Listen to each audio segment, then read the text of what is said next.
ఒక అమూల్యమైన, నేను ఇంకొకసారి కూడా చెప్తాను, అమూల్యమైన మాటలు మీరు విన్నారు. మీకేమైనా అర్థమైందా? మీకైతే వజ్రాల మూట లాంటి మాటలే. ఏమైనా అర్థమైనాయా? ఒక మాట చెప్తా.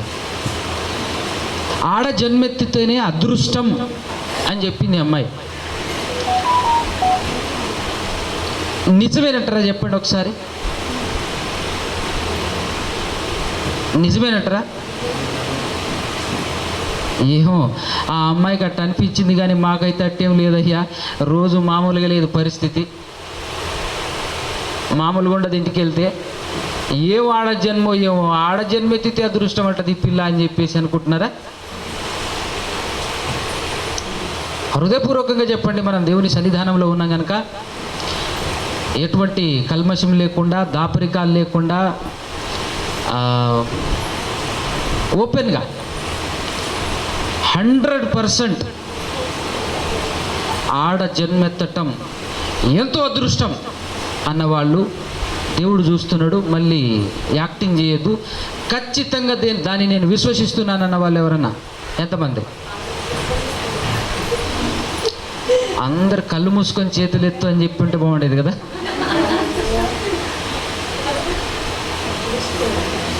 ఎందుకంటే ఒకరిని చూసి ఒకళ్ళు చేతులు ఎత్తారు. నేను ఒకటి అడుగుతాను, ఎందుకో ఒక్కరు చెప్పండి, ఎందుకు అదృష్టవంతురాలు? ఎందుకు చెప్పండి ఒకసారి.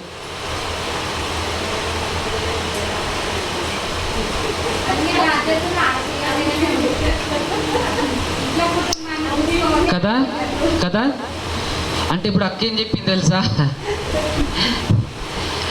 ఆడ జన్మెత్తటం అదృష్టం కాదు, అది పెద్ద భారం అని చెప్తుంది అక్క. అన్ని బాధ్యతలు ఆడపిల్ల మీదనే ఉంటుంది, అన్ని బాధ్యతలు కదా. ఏ బాధ్యతలు చెప్పండి? నన్ను అడిగితే చెప్తున్నాను, పనికి మాలిన బాధ్యతలుంటాయి.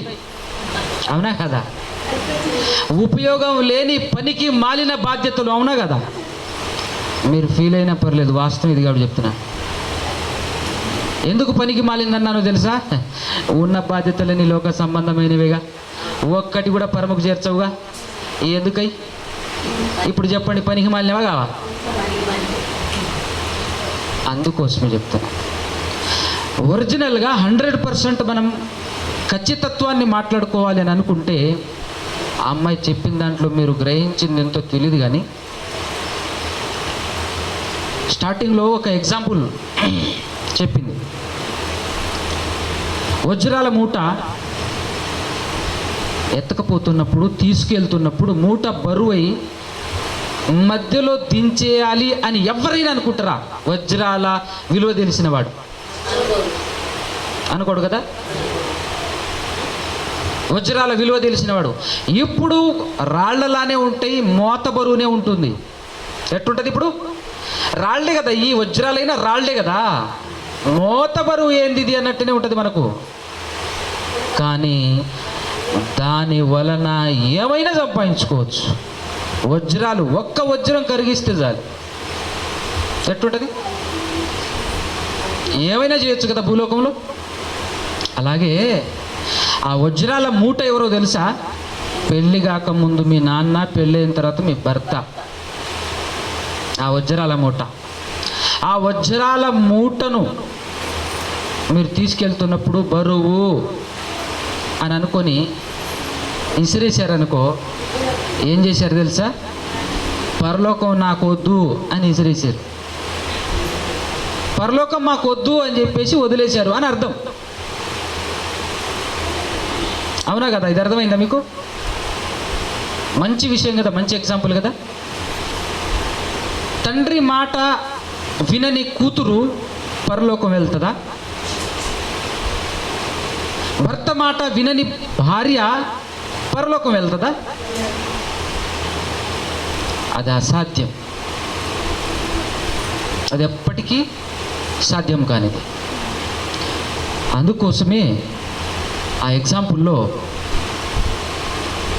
ఆ మూట పెళ్ళి కాకముందు తండ్రి, పెళ్ళైన తర్వాత భర్త అని చెప్పింది. రెండో ఎగ్జాంపుల్ ఏంటో తెలుసా? భూలోకానికి వచ్చిన ప్రతి వ్యక్తి, స్త్రీ అయినా పురుషుడైనా ఎవరైనా కానీ, వ్యక్తులు కూడా ఉంటారు కదా, అందరు చేరాల్సినటువంటి గమ్యం ఒక్కటే. ఏంటిది? పరలోకం కదా. భూలోకానికి వచ్చి చేయాల్సిన పని కూడా ఒక్కటే, పరలోకం వెళ్ళాలని ఆరాటం తప్ప మరొకటి ఉండకూడదు. ఏమున్నా అది వేస్ట్, పనికి మాలిన చెత్త ఆలోచనలు అవన్నీ. పరలోకం వెళ్ళాలనే ఒకే ఒక్క ఆలోచన చూసావా, అది ఉత్తమమైనది, అద్భుతమైనది. భూలోకంలో కూడా నీకు స్వర్గాన్ని చూపించగలదు. భూలోకంలో కూడా స్వర్గాన్ని చూపించగలదు. అందుకోసమే అలాంటి ప్రయాణం వెళ్తున్నప్పుడు ఈ ప్రయాణికులలో సేఫ్టీ జర్నర్స్ ఎవరు? ఇలా ప్రయాణం చేస్తున్న వారిలో సేఫ్టీగా జర్నీ చేస్తున్నటువంటి వాళ్ళు ఎవరు? దానికోసం ఒక ఎగ్జాంపుల్ చెప్పింది కదా. మిర్యాలగూడ నుంచి తొడిమిడికి రావాలి, డైరెక్ట్ బస్సు ఒకటి ఉంటుంది. ఆ బస్సులో ఒకడు కూర్చున్నాడు, బండి ఒకడు కూర్చున్నాడు, బండి ఎక్కి ఒకడు కూర్చున్నాడు. ఇద్దరికి తొడిమిడి ఎక్కడుందో తెలియదు. తెలుసా మీకు? ఇద్దరికి తొడిమిడి ఎక్కడుందో తెలియదు. అయినా వీళ్ళిద్దరిలో సేఫ్ జర్నీ ఎవరు చెప్పు కదా? బస్సు ఎక్కి సైలెంట్గా కూర్చోవటం, ఆఖరికి సీటు ఊడిపడ్డా ఆ సీటు పక్కన పెట్టుకొని కూర్చోవాలి మనం. బస్సులోనే దిగటం మాత్రం చేయొద్దు, దిగటం మాత్రం చేయొద్దు. ఎన్ని గుంతలు వచ్చినా, రోడ్డు ఎలా ఉన్నా అందులోనే ఉండాలి. ఎందుకు? గమ్యం వచ్చేంత వరకు అక్కడే ఉంటేనే గమ్యంలో కరెక్ట్గా మనల్ని దించినప్పుడు మనం దిగుతాం. ఇప్పుడు ఇద్దరు వెహికల్ ఎక్కారు కదా, హ్యాండిల్ ఎవరి చేతిలో ఉంది? ఇంకొకటి చేతిలో ఉంది కదా. ఎవరైనా బండి ఎక్కినోడు కదా, బండి ఎక్కినోడు హ్యాండిల్ వాడి చేతిలో ఉంది. వాడికి ఏం తెలియదు, తుడిమిడి ఎక్కడుందో తెలియదు. బస్సు ఎక్కిన ఆవిడ దగ్గర ఆవిడ చేతులు ఏమైనా, లేదంటే ఆయన చేతులు ఏమైనా హ్యాండిల్ ఉందా? వస్తుంది, డైరెక్ట్ బస్ ఇది వస్తుంది, వెళ్తుంది, ఖచ్చితంగా వస్తా, అంతే. ఎక్కడికి? తుడిమిడికి. అదే హ్యాండిల్ పట్టుకున్న పురుషుడి పరిస్థితి ఏంది? జర్నీ చేయాలి, అడుగడుగున అడగాలి, అడుగడుగున అడగాలి. బాబు కళ్ళ ముందు 4 రోడ్లు కనపడుతున్నాయి, ఏ రోడ్డుని వెళ్తే తుడిమిడి వస్తుంది కదా? అడుగుదామన్నా ఎవ్వరు ఉండనప్పుడు పరిస్థితి ఏంది? ఆడ కాసేపు తపస్సు చేయాలి, అంతే కదా. ఏదో ఒకటి పట్టు అని చెప్పేసి వెళ్తే వస్తుందా? తుడిమిడి వస్తుందా? రాదు. తుడిమిడి వెళ్తున్నాను అని చెప్పేసి తుంగపాడు రోడ్డు పట్టాడు అనుకో, ఎట్టుంటుంది చెప్పండి? వస్తాడా? తుడిమిడి చేరతాడా? చేరడు. ఇప్పుడు ఇక్కడ బస్సులో కూర్చుంది ఎవరో తెలుసా? బస్సులో కూర్చుంది ఎవరు? స్త్రీయే. డ్రైవింగ్ చేస్తుంది ఎవరు? బండి మీద ఎక్కి ఆడే పురుషుడు, అంతేనే కదా. డేంజర్ జోన్లన్నీ వీడికే, డేంజర్ జోన్లన్నీ వీడికే. స్త్రీ ఎంత సేఫ్ జోన్లో ఉంటుందో మన మాటల్లోనూ ఎగ్జాంపుల్లోనూ చూసాం కదా. ఒకసారి నేను చదివిస్తాను మీకు, ఎందుకంటే ఇది బాగా అర్థం కావాలి. ఈరోజు చాలామంది స్త్రీలు, మీకు ఒక మాట చెప్తాను, ఈరోజు అది అర్థం కావచ్చు కాకపోవచ్చు, ఎందుకంటే చిన్న విషయం కాదు, అది చాలా పెద్ద విషయం. ఏంటంటే ప్రపంచం సర్వనాశనం అవ్వాలన్నా స్త్రీలే, ప్రపంచం బాగుపడాలన్నా స్త్రీయే. స్త్రీ పాత్ర చాలా విలువైనది, ముఖ్యమైనది ప్రపంచంలో అన్న సంగతి మీకు తెలియాలి. అందుకోసం మీకు ఖచ్చితంగా తెలియాల్సిన విషయం ఏంటో తెలుసా? ఆడ జన్మెత్తటమే అదృష్టమా అంటే ఎస్, అవును అనగాలి. మీరు గట్టిగా అవును అదృష్టం అని చెప్పగలగాలి. అలా చెప్పగలగాలంటే ఈ విషయం మీకు తెలియాలి. ఒకసారి ఇందాకలా సోదరి వినిపించినటువంటి సంఖ్యాకాండంలో 30 అధ్యాయం ఉంటుంది చూసా రిఫరెన్స్. ఒకసారి చదవండి, 3 నుంచి మీకు క్లారిటీ ఇస్తాను దాంట్లో. సంఖ్యాకాండం 30 అధ్యాయం 3 నుంచి జాగ్రత్తగా. మరియు ఒక స్త్రీ బాల్యములో తన తండ్రి ఇంట ఉన్నప్పుడు యెహోవాకు అంటే దేవుణ్ణి మొక్కుకొని బద్ధురాలై ఉన్న ఎడల ఆమె తండ్రి ఆమె మొక్కుబడిని ఆమె కలుగజేసుకొనినటువంటి బాధ్యతలను విని దాని గూర్చి ఊరుకొనిన ఎడల అంటే అర్థం ఏంటి? ఒక సహోదరి దేవుని కోసం అది ఇవ్వాలి, ఇది ఇవ్వాలి, అది చేయాలి, ఇంకోటి చేయాలి. ఎందుకంటే వాక్యం వింటున్నప్పుడు వాక్యం ఎలాంటిది అంటే ఎలాంటి బండబారిన హృదయాన్ని సైతం బద్దలు కొట్టగలిగేది వాక్యం కదా. నా వాక్యము అగ్ని వంటిది, నా వాక్యము బండను బద్దలు కొట్టు సుత్య వంటిది అని అంటుంటాడు. అది పాత నిబంధన పరిస్థితి. కొత్త నిబంధన పరిస్థితికి వస్తే అంటాడు వాక్యం గురించి, ఎటువంటి వాడిగల ఖడ్గము కంటేను 2 అంచులు గల ఖడ్గం ఎలా ఉంటుంది? చాలా షార్ప్గా ఉంటుంది కదా, ఏడు తిప్పినా కోసుకుపోతుంది. అంతకంటే షార్ప్ అంట. 2 అంచులు గల ఖడ్గము కంటేను అంటాడు. షార్ప్ అయినది నా వాక్యం అంటాడు. ఇది కొత్త నిబంధనలో తన వాక్యం గురించి ఆయన ఇచ్చినటువంటి మాట, చెప్పినటువంటి మాట కదా. అది విన్న తర్వాత ఆ అమ్మాయి హృదయం మారిపోద్ది, కరిగిపోద్ది. ఇంటి దగ్గర ఉన్నాడు, ఆయన వినలేదుగా, ఆయనకేం తెలుస్తుంది?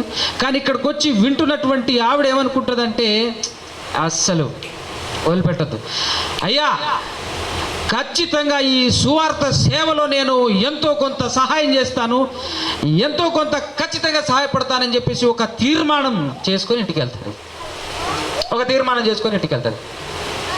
చాలా నిబ్బరమైనటువంటి గుండె కలిగి ధైర్యంగా నాన్న ముందు నిలబడి, నాన్న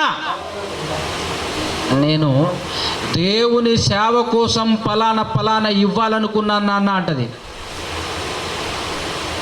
అన్నదా హృదయం కరిగితే, మారు మనసు పొందితే ఖచ్చితంగా అంటది.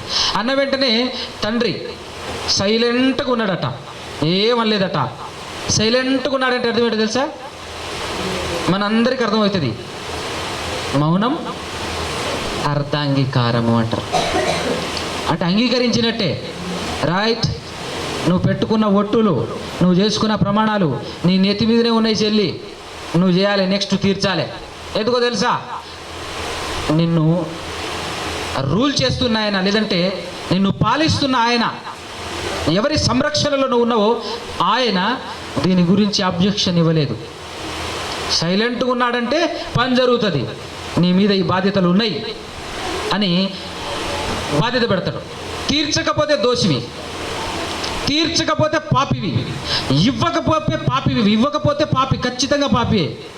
అంటే నువ్వు పరలోకానికి రావు. ఇవ్వకపోతే ఇవ్వాలి, ఖచ్చితంగా ఇవ్వాలి. చేసుకున్నావు కదా తీర్మానం. అందుకోసమే కొత్త నిబంధనలో మాట అంటుంటాడు, మాట ఇచ్చి తప్పుట కంటే ఇవ్వకుండా ఉండటం బెటర్ కదా. ఇచ్చింది ఖచ్చితంగా తీర్చాలి. నువ్వు నీ పైన భారం ఉంది. ఎప్పుడు? తండ్రి మౌనముగా ఉన్నప్పుడు, సైలెంట్గా ఉన్నప్పుడు కదా. సైలెంట్గా లేడు, ఏదో చెప్పిండు. నెక్స్ట్ చూడు కంటిన్యూషన్. ఆమె నిలుస్తుంది అంటే తీర్చాలి. ఆమె తండ్రి విన్న రోజుననే ఆక్షేపణ చేయటం అంటే అర్థం ఏంటో తెలుసా? అభ్యంతరం పలికాడు. వద్దు, 7 తల్లి, నీకు పెళ్లి చేయటానికే కట్టలు కావాలి, మళ్ళీ నువ్వు వెళ్తున్న మందిరానికి ఇవ్వాలా? ఏ నుంచి వస్తాయి అన్నాడు అనుకో, పరిస్థితి ఏంది? ఇప్పుడు అలా అన్నాడు అనుకో, అనవసరంగా మాటిచ్చి తప్పేశానుగా, నేనేం ఇవ్వలేకపోతున్నానుగా, అయ్యో ఏం చేద్దాం. మాట అయితే ఇచ్చొచ్చే దేవునికి. ఇప్పుడు పరిస్థితి ఏంటి, నా బతికేంటి, నా పొజిషన్ ఏంటి అని చెప్పేసి బాధపడే సిచ్యువేషనే కదా, ఇబ్బంది పడాల్సిందే కదా, దోషే కదా, పాపియే కదా. అనవసరంగా మాటిచ్చి పాపాత్మురాలైంది. ఎవరు? స్త్రీ. ఇప్పుడు బాధపడుతుంది. బాధపడుతున్న సమయంలో దేవుడు అన్నాడు ఒక మాట, కంటిన్యూ చదువురా. ఆమె తన తండ్రి ఏమన్నాడంటే వద్దు అనేసాడు. అప్పుడు ఆమె మొక్కుబడిలలో ఏదియు ఆమె తన మీద పెట్టుకొనిన బాధ్యతలో ఏదియు నిలవదట. నిలుస్తుందా? నిలవదట. ఎంత చక్కటి వార్త కదా మనకు. స్త్రీలకైతే ఎవరున్నారా పెళ్లి చేసుకోకుండా? ఎంత అదృష్టం, అవునా కదా? అయితే నెక్స్ట్ ఒక మాట చెప్పు. ఆమె తండ్రి దానికి ఆక్షేపణ చేసెను గనుక. అబ్బా, ఎంత గొప్ప మాట, ఎంత స్వీట్ మాట కదా. స్వీటీ. తీర్చలేకపోతున్నా, నో ప్రాబ్లం, మొత్తం క్షమించేసా అంతేనా ప్రభువా? అమ్మయ్య, ఎంత ధన్యురాలను, అవునా కదా? తండ్రి ఒప్పుకోలేదు కదా, నో ప్రాబ్లం, నువ్వు దోషివి కావు, నువ్వు మంచిదానివి అన్నాడు. అంతే, క్షమించేసాడు. చూసారా? ఉందా? దోషం ఉందా? లేదు. పెళ్లి చేసుకుంటే ఎట్లుంటుంది ఒకసారి కంటిన్యూషన్. ఆమెకు ఒకవేళ వివాహమైందనుకో, వివాహమైపోయిన తర్వాత ఆమె మొక్కుకొనిన మొక్కుబళ్ళైనను నిరాలోచనగా ఆమె తన మీద పెట్టుకొనిన ఒట్టులైనను ఆమె మీద ఉండుట ఆమె భర్త విని దాని గూర్చి వినిన దినమున అతడు సైలెంట్గా ఉన్నాడనుకో, ఊరుకుండుట తటస్థించిన ఎడల ఆమె మొక్కుబడులన్నీ ఆమె తన మీద పెట్టుకొనిన ఒట్టులన్నీ నిలుస్తుంది, పైనే ఉంటది. ఆమె భర్త వినిన దినమందే ఆక్షేపణ చేసిన ఎడల అతడు ఆమె మొక్కుకొనిన మొక్కుబడిని ఆమె నిరాలోచనగా తన మీద పెట్టుకొనిన ఒట్టులను రద్దు ఏం చేశాడట? ఆయన రద్దు చేశాడట. ఎవరు చేశాడు రద్దు? నువ్వేమో చర్చికి వెళ్ళావు, గుడికి వెళ్ళావు, మొక్కుకున్నావు, మొక్కుబడులను నెత్తి మీద పెట్టుకొని ఇంటికి వచ్చావు. ఇంటికి వచ్చేసిన తర్వాత భర్త ఏమన్నాడంటే, అట్లాంటి పప్పులు ఇక్కడ ఉడకవు, అలాంటి ఏమి జరగవు, ఇక్కడ ఒక్క రూపాయి ఇచ్చేది లేదు, ఏమి ఇచ్చేది లేదని చెప్పేసి మీ భర్త అన్నాడు అనుకో. దేవుడు ఏమంటున్నాడు చూడు, యెహోవా. అబ్బా, ఎంత మంచి మాట, అంతేనే కదా? దేవుడు క్షమించేస్తాడటండి. రద్దు చేసింది ఎవరు? నీ భర్త. రద్దు చేసింది ఎవరు? నీ భర్త. క్షమించేది ఎవరు? ఆయన భర్త. అంతే కదా? ఎంత బాగుంది కదా? నువ్వు పెట్టుకున్న ఒట్టులు, నువ్వు నిర్ణయించుకున్నటువంటి నీ మొక్కుబళ్ళన్నింటినీ రద్దు చేసింది ఎవరు? రద్దు చేసింది ఎవరు? మీ ఆయన. రద్దు చేసింది మీ ఆయన. నిన్ను క్షమించింది దేవుడు. ఎంత బాగుంది అంటే, నువ్వు డేంజర్ జోన్లో లేవన్నమాట. అదే అందుకోసమే ఆ ఉదాహరణ చెప్పాం. బస్సులో కూర్చొని ఉన్నావు, ఏమీ కాదు. ఎక్కడున్నావు నువ్వు? బస్సులో ఉన్నావు తల్లి, ఏమీ కాదు. ఖచ్చితంగా చేరుతావు తొడిబిడి. అర్థమైందా? నువ్వు నిరాలోచనగా, అంటే ఆలోచన లేకుండా సడన్గా ఎన్ని మాటలు మాట్లాడేసినా కూడా ఆ మాటలు క్షమింపబడుతున్నాయి. చూడు, వారే వా కదా. పురుషునికి ఎంత డేంజర్ ఉందో తెలుసా? చెప్పిన మాట ప్రకారంగా తీర్చలేదనుకోమనోడు స్ట్రైట్ రూట్ వేస్తాడు నరకానికి, కొరా అంటాడంతే. కానీ స్త్రీ చూడు ఏ రేంజ్ సేఫ్ జోన్లో ఉందో. అది అదృష్టం అంటే చూసారా?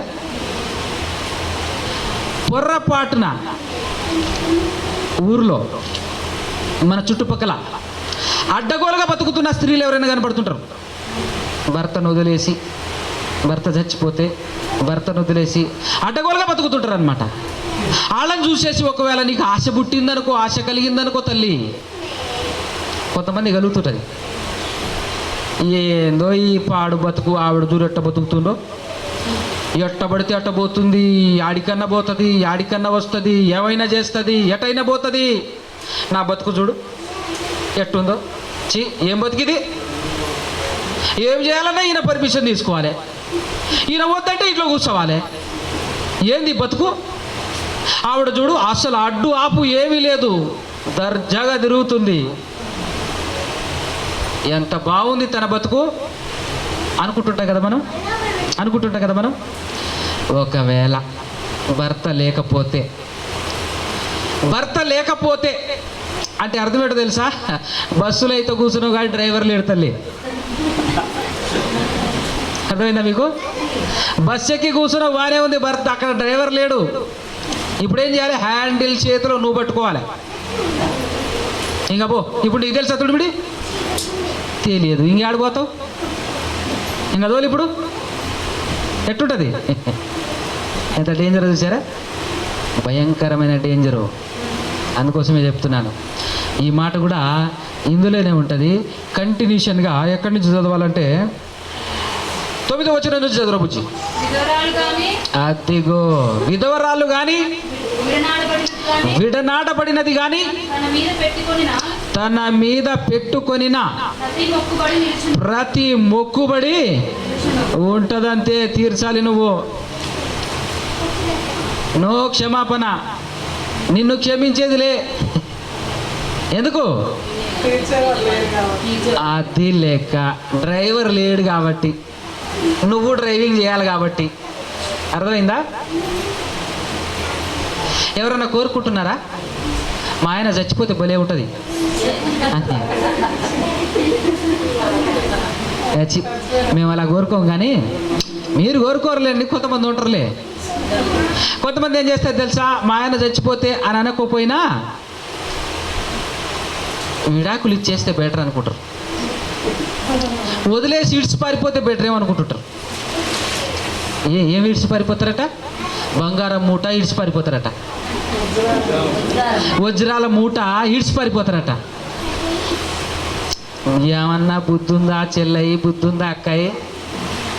వజ్రాల మూట ఇడ్స్ పారిపోతావా? ఏమైనా తెలివి ఉందా నీకు అసలు? చూసారా ఎంత డేంజర్ జోన్లో ఉన్నారో? ఇప్పటివరకు విన్నారు కదా, పక్కన పురుషులు ఉన్నారు.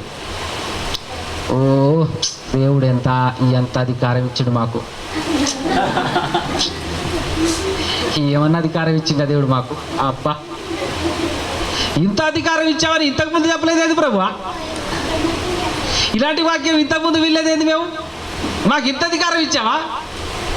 ఇంకా చూడు, ఒక్క రూపాయి ఇంట్లో నుంచి బయటికి పోదిగా. ఏయ్ చేతులు ఏందది అంటాడు. ఏం లేదయ్యా, కానుకేద్దామని 100 రూపాయలు పట్టుకెళ్తాను. ఆడబెట్టు అంతే కదా, ఆడబెట్టు. వద్దా అయ్యా చర్చికి? వద్దు, నేను రద్దు చేస్తే దేవుడు వద్దంటాడు. నేను రద్దు చేసే అధికారం నాకుంది, నేను రద్దు చేస్తే దేవుడు వద్దంటాడు. ఆడబెట్టు. అది ఏమన్నా అధికారమా కదా? ఇప్పుడు మీ దగ్గరికే వస్తుంది వారా, ఇప్పుడు మీ దగ్గరికే వస్తుంది చూడు. 13 నుంచి చదవాలా? 13 నుంచి కంటిన్యూషన్. ప్రతి మొక్కుబడిని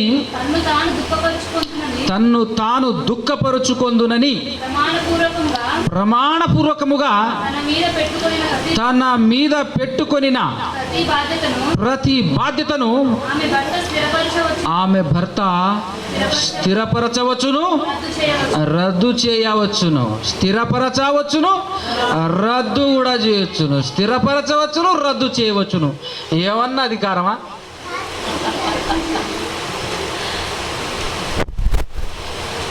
ఏమన్నా అధికారమా కదా? కంటిన్యూషన్. అయితే ఆమె భర్త నా నాట అంటే రోజు రోజుకి ఏం చెప్పట్లేడు, వద్దనట్లేడు, చేద్దామనట్లేడు, సైలెంట్గా ఉన్నాడు అనమాట. చెప్పినా పట్టించుకోవట్లేడు అని అంటే అర్థం ఏంటో తెలుసా? నా నాట ఊరకొండిన ఎడల వాడు ఆమె మీద ఉన్న ఆమె మొక్కుబడులన్నింటినీ ఆమె ఒట్టులన్నింటినీ స్థిరపరిచిన వాడవుతుండు. స్థిరపరుస్తున్నాడు అంటే అర్థం ఏంటో తెలుసా? తీర్చాలి నాయనా, నువ్వు తీర్చాలి, ఇవన్నీ రద్దు చేయట్లేవుగా, తీర్చాలి ఖచ్చితంగా, స్థిరపరుస్తున్నట్టే లెక్క అంటున్నాడు. అతడు వినిన దినమున దాని గూర్చి ఊరకుండుట వలన వాటిని స్థిరపరిచేశాడు. సైలెంట్గా ఉన్నాడు అనుకో, స్థిరపరిచినట్టే. వద్దు అన్నాడంటే రద్దు చేసేసినట్టే కదా. ఇంత విన్న తర్వాత సైలెంట్గా ఉంటానా? అబ్బే అస్సలు సైలెంట్గా ఉండా, మాట్లాడేస్తా, రద్దు, క్యాన్సిల్ క్యాన్సిల్ క్యాన్సిల్ చేసేస్తా కదా. ఎంత మంచి అధికారం ఇచ్చారు. నాకు తెలిసి బయట అట్లా కనపడుతున్నారు కానీ లోపల డ్యాన్స్ చేస్తున్నారు కదా పురుషులు. ఇంత అధికారం ఎవరు చెప్పలేదు మాకు, ఇంత మంచి అధికారం ఎవరు చెప్పలేదు మాకు. కంటిన్యూషన్ ఒక్క మాట చదువురా. అతడు వినిన తర్వాత వాటిని బొత్తిగా రద్దు చేసిన ఎడల అది లెక్క ఏముంది? ఆమె దోష శిక్ష మొత్తం నీ మీద పడుతుందట. రద్దు చేస్తీవిగా, ఏం చేసినావు? రద్దు చేస్తీవిగా. రద్దు చేసినప్పుడు వచ్చే దోష శిక్ష మొత్తం నీ మీదకి వస్తుంది అంటే అర్థం ఏంటో తెలుసా? ఇప్పుడు అర్థమైందా? ఆవిడ మొక్కుబడి చేసుకొని వస్తుంది ఇక్కడికి, నువ్వు రద్దు చేస్తావు. ఆవిడ మొక్కుబడి చేసుకొని వస్తుంది, నువ్వు రద్దు చేస్తావు. ఈవిడ పరలోకం పోతుంది, నువ్వు నరకం పోతున్నావు. అర్థమవుతుందా? ఈవిడేం పరలోకం పోతుంది, నువ్వేమో నరకం పోతున్నావు. ఆవిడ దోష శిక్ష, ఆవిడనైతే ఏం చేస్తున్నాడు దేవుడు తెలుసా? క్షమిస్తున్నాడు, నిన్ను లైన్లోకి తెస్తున్నాడు. ఏమంటారు దాన్ని? బోన్లోకి నిన్ను పెడుతున్నాడు, బోన్లోకి నిన్ను పెడుతున్నాడు. చూసారా? ఏం అధికారం అన్నా, తేజకారం లెక్క ఉంది ఇది. అధికారం అన్నా,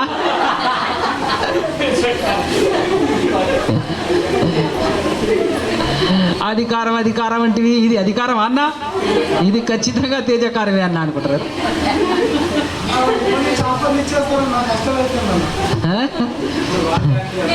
చూసారా? మీకు విషయం తెలుసా? మంచి ఆఫర్ ఇది యాక్చువల్గా, కానీ ఇట్లా చేస్తారు మనోళ్ళు. మనోళ్ళు అట్లా చేయరు.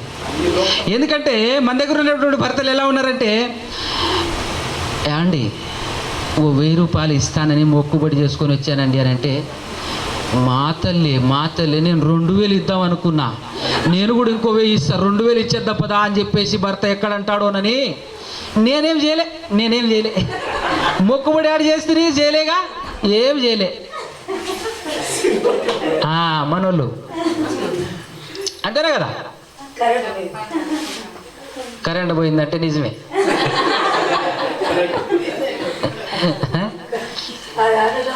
మనోళ్ళు అట్లనే ఉంటారు. ఎందుకంటే ఇప్పటివరకు నేను వింటున్నాను మన వాళ్ళల్లో, అన్నా మా ఆవిడే రానియట్లే, ఇంట్లో కొంచెం ఇబ్బంది ఉందన్నా. ఎవరిని అడిగినా ఒకటే మాట, ఇంట్లో ఇబ్బంది ఉందన్నా. ఇంట్లో ఎవరన్నా ఇబ్బంది పెట్టేది కదా? ఇంట్లోనే ఉందన్న ఇబ్బంది, బయట ఎక్కడ లేదన్నా. ప్రపంచాన్ని జయించి వస్తానన్నా బయటికి వెళ్తే, ఇంటికి వెళ్తేనే జెండు బాంబు చేతిలో పట్టుకోవాల్సి వస్తుందన్న అని అంటారు తెలుసా? పోయినసారి మీరు మా ఆవిడ చెప్పినటువంటి సాక్ష్యం విన్నారు అనుకుంటా కదా. చాలామంది విన్నారు, కొంతమంది వినలేదు. ఎప్పుడు చేతిలో జెండు బాంబే ఉండే నాకు కూడా. కానీ దేవుడు కనికరించి తన హృదయాన్ని కరిగించి ఈరోజు ఇక్కడ నిలబడి మాట్లాడుతుంది. ఇందాకలా విన్నారు కదా ఆవిడ మాటలు, ఎలా మాట్లాడింది. ఈ సబ్జెక్ట్ ఆవిడే కదా చెప్పింది. అవునా కదా? అందుకోసమే లాస్ట్కి ఒక పిలిపించింది తెలుసా, నెక్స్ట్ మంత్ కల్లా మీలో నుంచి ఎవరు వస్తారు ఇక్కడికి అని. స్త్రీలలో నుంచి ఎవరు వస్తారు ఇక్కడికి నెక్స్ట్ మంత్ కల్లా? అలాంటి పట్టుదల ఉందా? ఎందుకంటే కూతుర్లుగా ఉన్న వాళ్ళ తల్లిదండ్రులు మస్తు, తండ్రి అయితే మస్తు సపోర్టెడ్గా ఉన్నాడు. అదేవిధంగా స్త్రీలకు మీ భర్తలు కూడా మస్తు సపోర్ట్. పనులన్నీ మానేసి దేవుని పని చేస్తూ కూర్చోయ్యా అని చెప్పినా చాలా ఆనందపడతారు. అవునా కదా? కాబట్టి సపోర్ట్ చేయాల్సింది ఎవరు? ఇప్పుడు సపోర్ట్ చేయాల్సింది ఎవరు? మీరే కదా. మంచిగా ఉంది కదా అధికారం. ఇప్పుడు చెప్పండి, ఇప్పుడు మీకు హార్ట్ఫుల్గా, హృదయపూర్వకంగా మీకు అర్థమైనటువంటి విషయం ఏంటంటే, నిజమే అన్నో ఏమో అనుకున్నాను, మేము అదృష్టవంతులు నిజంగా. అవునా కదా?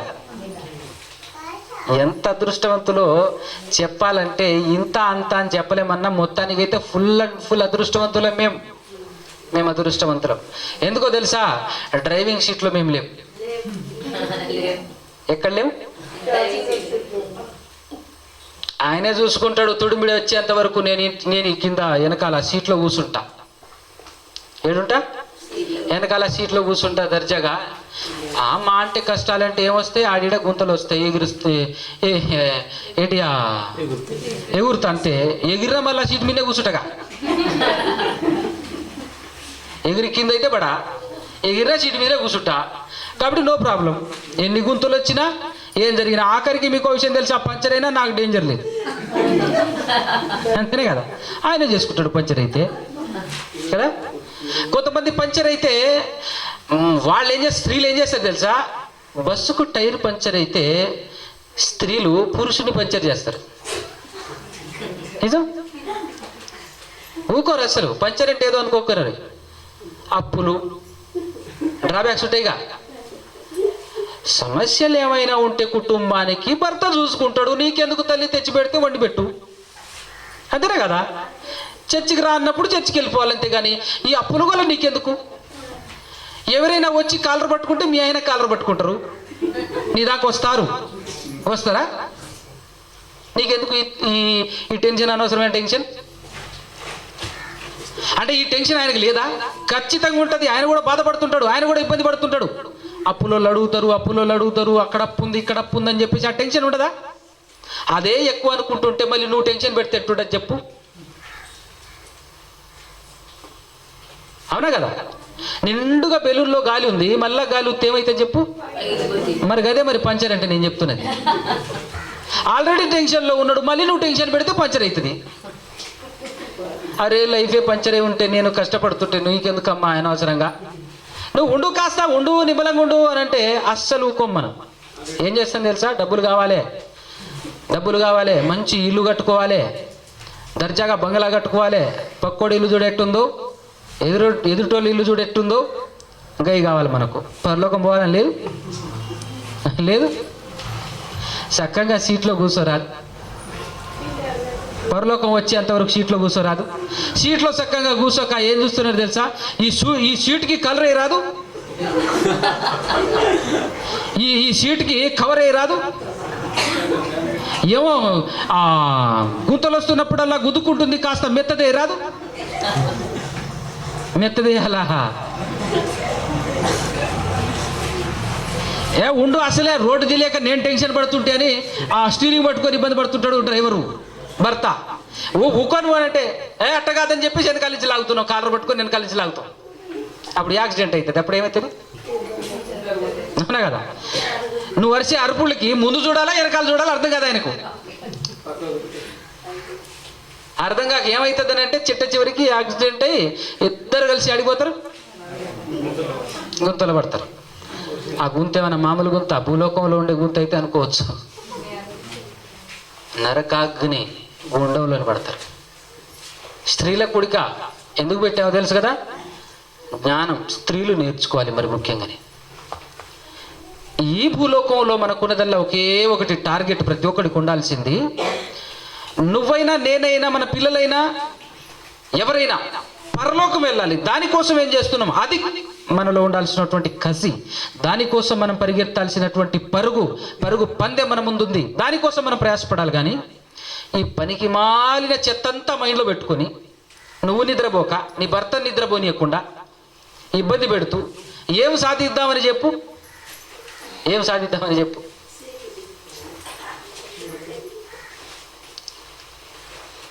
మీకు అర్థం కావాల్సిన మెయిన్ విషయం ఏంటంటో తెలుసా? మనం చిన్నపిల్లలు ఆడుకునేటటువంటి బెలూన్స్ ఉంటాయి, చూసావా? ఎప్పుడైనా ఇచ్చారా మీ పిల్లలకు బెలూన్స్? ఇప్పించారా? ఆడుకుంటూ ఉంటారు. మనం ఎక్కడ చూస్తుంటాం? ఇప్పుడు బలుగుతుందో కొద్దిసేపు అయిన తర్వాత బలుగుతుందో, ఇప్పుడు బలుగుతుందో ఇంకోసేపు అయిన తర్వాత బలుగుతుందో అని చూస్తుంటాం మనం. టాప్ అని బలుగుతుంది. బలిగిందా ఇంకనే ఉంటుంది. మరి అది మన జీవితమే. బెలూన్ లాంటోళ్ళం. ఎప్పుడు బగులుతుందో తెలియదు. ఆరోగ్యంగా ఉన్నాను, దర్జాగా ఉన్నాను, 3 పూటలు దండిగా తింటున్నాను, నాకేం తక్కువ, ఏ రోగం లేదు ఇప్పటి వరకు, ఏ జ్వరం లేదు, ఏ తలకాయ నొప్పి లేదు, నేను మంచిగా ఉన్నా అని చెప్పేసి అనుకుంటున్నావా? మీకు విషయం తెలియదు, మనకి అటాక్ చేసేవాళ్ళు కొంతమంది ఉన్నారు. ఆరోగ్యవంతులకు అటాక్ చేసేవాళ్ళు ఎవరు చెప్పండి? చెప్పాలా? Heart attack. నీలో ఉన్న నీ గుండె నీ పైన అటాక్ చేస్తుందట. బయట నుంచి ఎవరు రారు, ఏ రోగం లేదంటే లోపల ఉంది ఒకటి హార్ట్, అది అటాక్ చేస్తుందట. ఆరోగ్యంగా ఉన్న దర్జాగా ఉన్న అనుకోకు, హార్ట్ అటాక్ చేసింది అనుకో, ఒక్క క్షణం కూడా ఉండదు. ఎంతసేపు ఉంటుంది అనుకుంటున్నారు? ఎక్కువసేపు ఏమైనా ఉంటుందా? అరే జ్వరం వచ్చినా కాపాడుకోవచ్చు, పెద్ద జబ్బు వచ్చినా కాపాడుకోవచ్చు, కాళ్ళు ఇరిగినా కాపాడుకోవచ్చు, కానీ హార్ట్ అటాక్ వస్తే హాస్పిటల్ కూడా అందాం మనం. అవునా కదా? హాస్పిటల్ దాకా చేరుతామేంటి?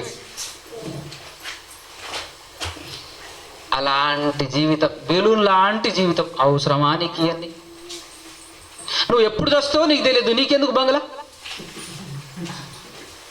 నువ్వు ఎప్పుడు పోతావో నీకు తెలియదు, నీకు అవసరమా ఈ బంగ్లాలు? అవునా కదా? దానికోసం కూడా ఆరాట పడుతున్న వాళ్ళు, ఇబ్బంది పెడుతున్న వాళ్ళు ఉన్నారు. ప్రియులారు చెప్తున్నా, వద్దు. భూలోకానికి వచ్చింది ఎందుకు? స్టార్టింగ్లో ఈరోజు మెసేజ్ చెప్పినప్పుడు ఆ అమ్మాయి చెప్పినటువంటి మాటలు మీరు వినే ఉంటారు. స్టార్టింగ్లో ఏం చెప్పింది? భూలోకానికి మనుషులు ఎందుకు వచ్చారనేది చూసారా? వచ్చిన మీరు చదివారుగా?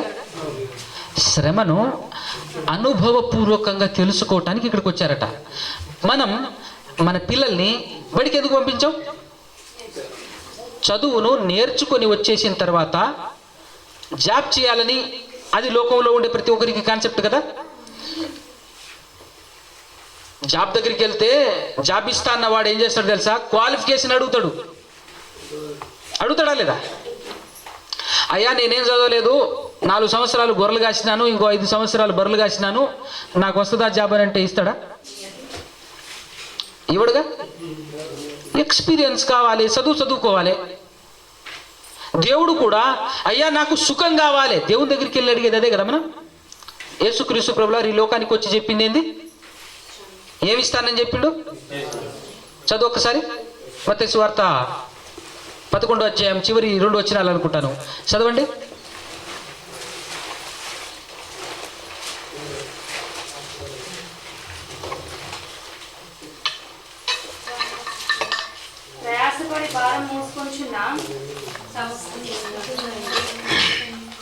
జాగ్రత్తగా మనం ప్రయాసపడి భారము మోసుకొనుచున్నా అంటే ఏమర్థమైంది మనకు? బాధ్యతలు, బరువులు. ఇప్పుడు ఒక మాట చెప్తా వినండి.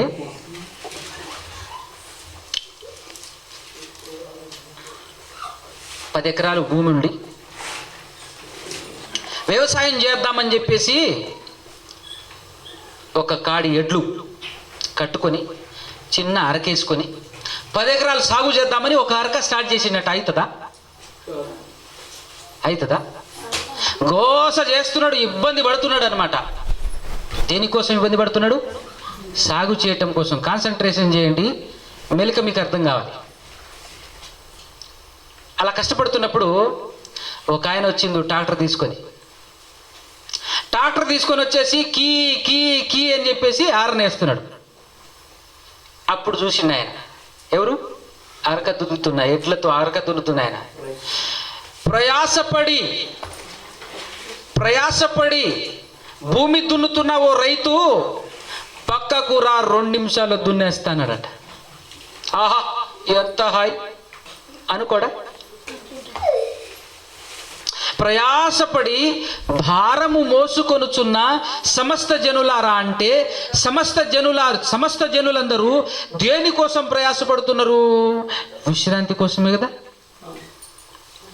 శాంతి సుఖం కోసమే కదా, సుఖం కావాలనే కదా. మీరు ఎంత కష్టపడ్డా సుఖం రాదు, కానీ నా దగ్గరికి రా నేను ఇస్తా సుఖం అని పిలిచాడు.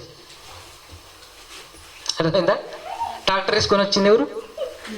యేసు ప్రభువే. నా దగ్గరికి రా అబ్బా దండికి ఇస్తా.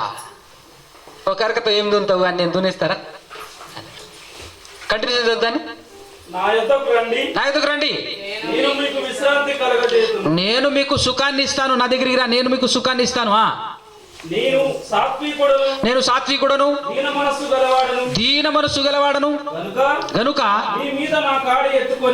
మీ మీద నా కాడి ఎత్తుకొని నా యొద్ద నేర్చుకొనుడి, అప్పుడు మీ ప్రాణములకు విశ్రాంతి దొరుకును. ఎలయనగా నా కాడి సులువుగా దున్నేస్తుంది 10 ఎకరాలు నా దగ్గర ఉన్న ట్రాక్టరు. నా దగ్గర ఉన్న ఈ ట్రాక్టర్ ఏం చేస్తుంది తెలుసా? 10 ఎకరాలు సులువుగా దున్నేస్తుంది. నువ్వైతే చాలా కష్టపడాలబ్బా. నా దగ్గరకు వచ్చేసి ఏం చేయాలో తెలుసా? ట్రాక్టర్ ఎక్కి మళ్ళీ కూర్చోకూడదు. కుదురుతుందా ట్రాక్టర్ కూర్చుంటే? సుఖం ఇస్తా అన్నావు కదా అంటే, సుఖం ఇక్కడ కాదురా, నువ్వు నేర్చుకో ఫస్ట్ అన్నాడు. ఏమన్నాడు అక్కడ? నా ఎదుకు వచ్చి ఏం చేయాలన్నాడు? ఫస్ట్ నేర్చుకుంటే మీకు విషయం తెలుసా? ఏం నేర్చుకోవాలో తెలుసా మీకు? ఇప్పుడు ఏం నేర్చుకోవాలో తెలుసా? ఆ అమ్మాయి చెప్పిన ఫస్ట్ యోబు గ్రంథం 5:7 చదువు. ఇప్పుడు అర్థమవుతుంది ఏం నేర్చుకోవాలో, అర్థమవుతుంది. ఇప్పుడు చదువురు అది తమ్ముడు. నిప్పు రవ్వలు పైకి ఎగురున్నట్లు ఎందుకు పుడుతున్నారట? శ్రమను అనుభవపూర్వకంగా తెలుసుకోవటానికి. ఇప్పుడు నువ్వు నేర్చుకోవాల్సిందేంటి?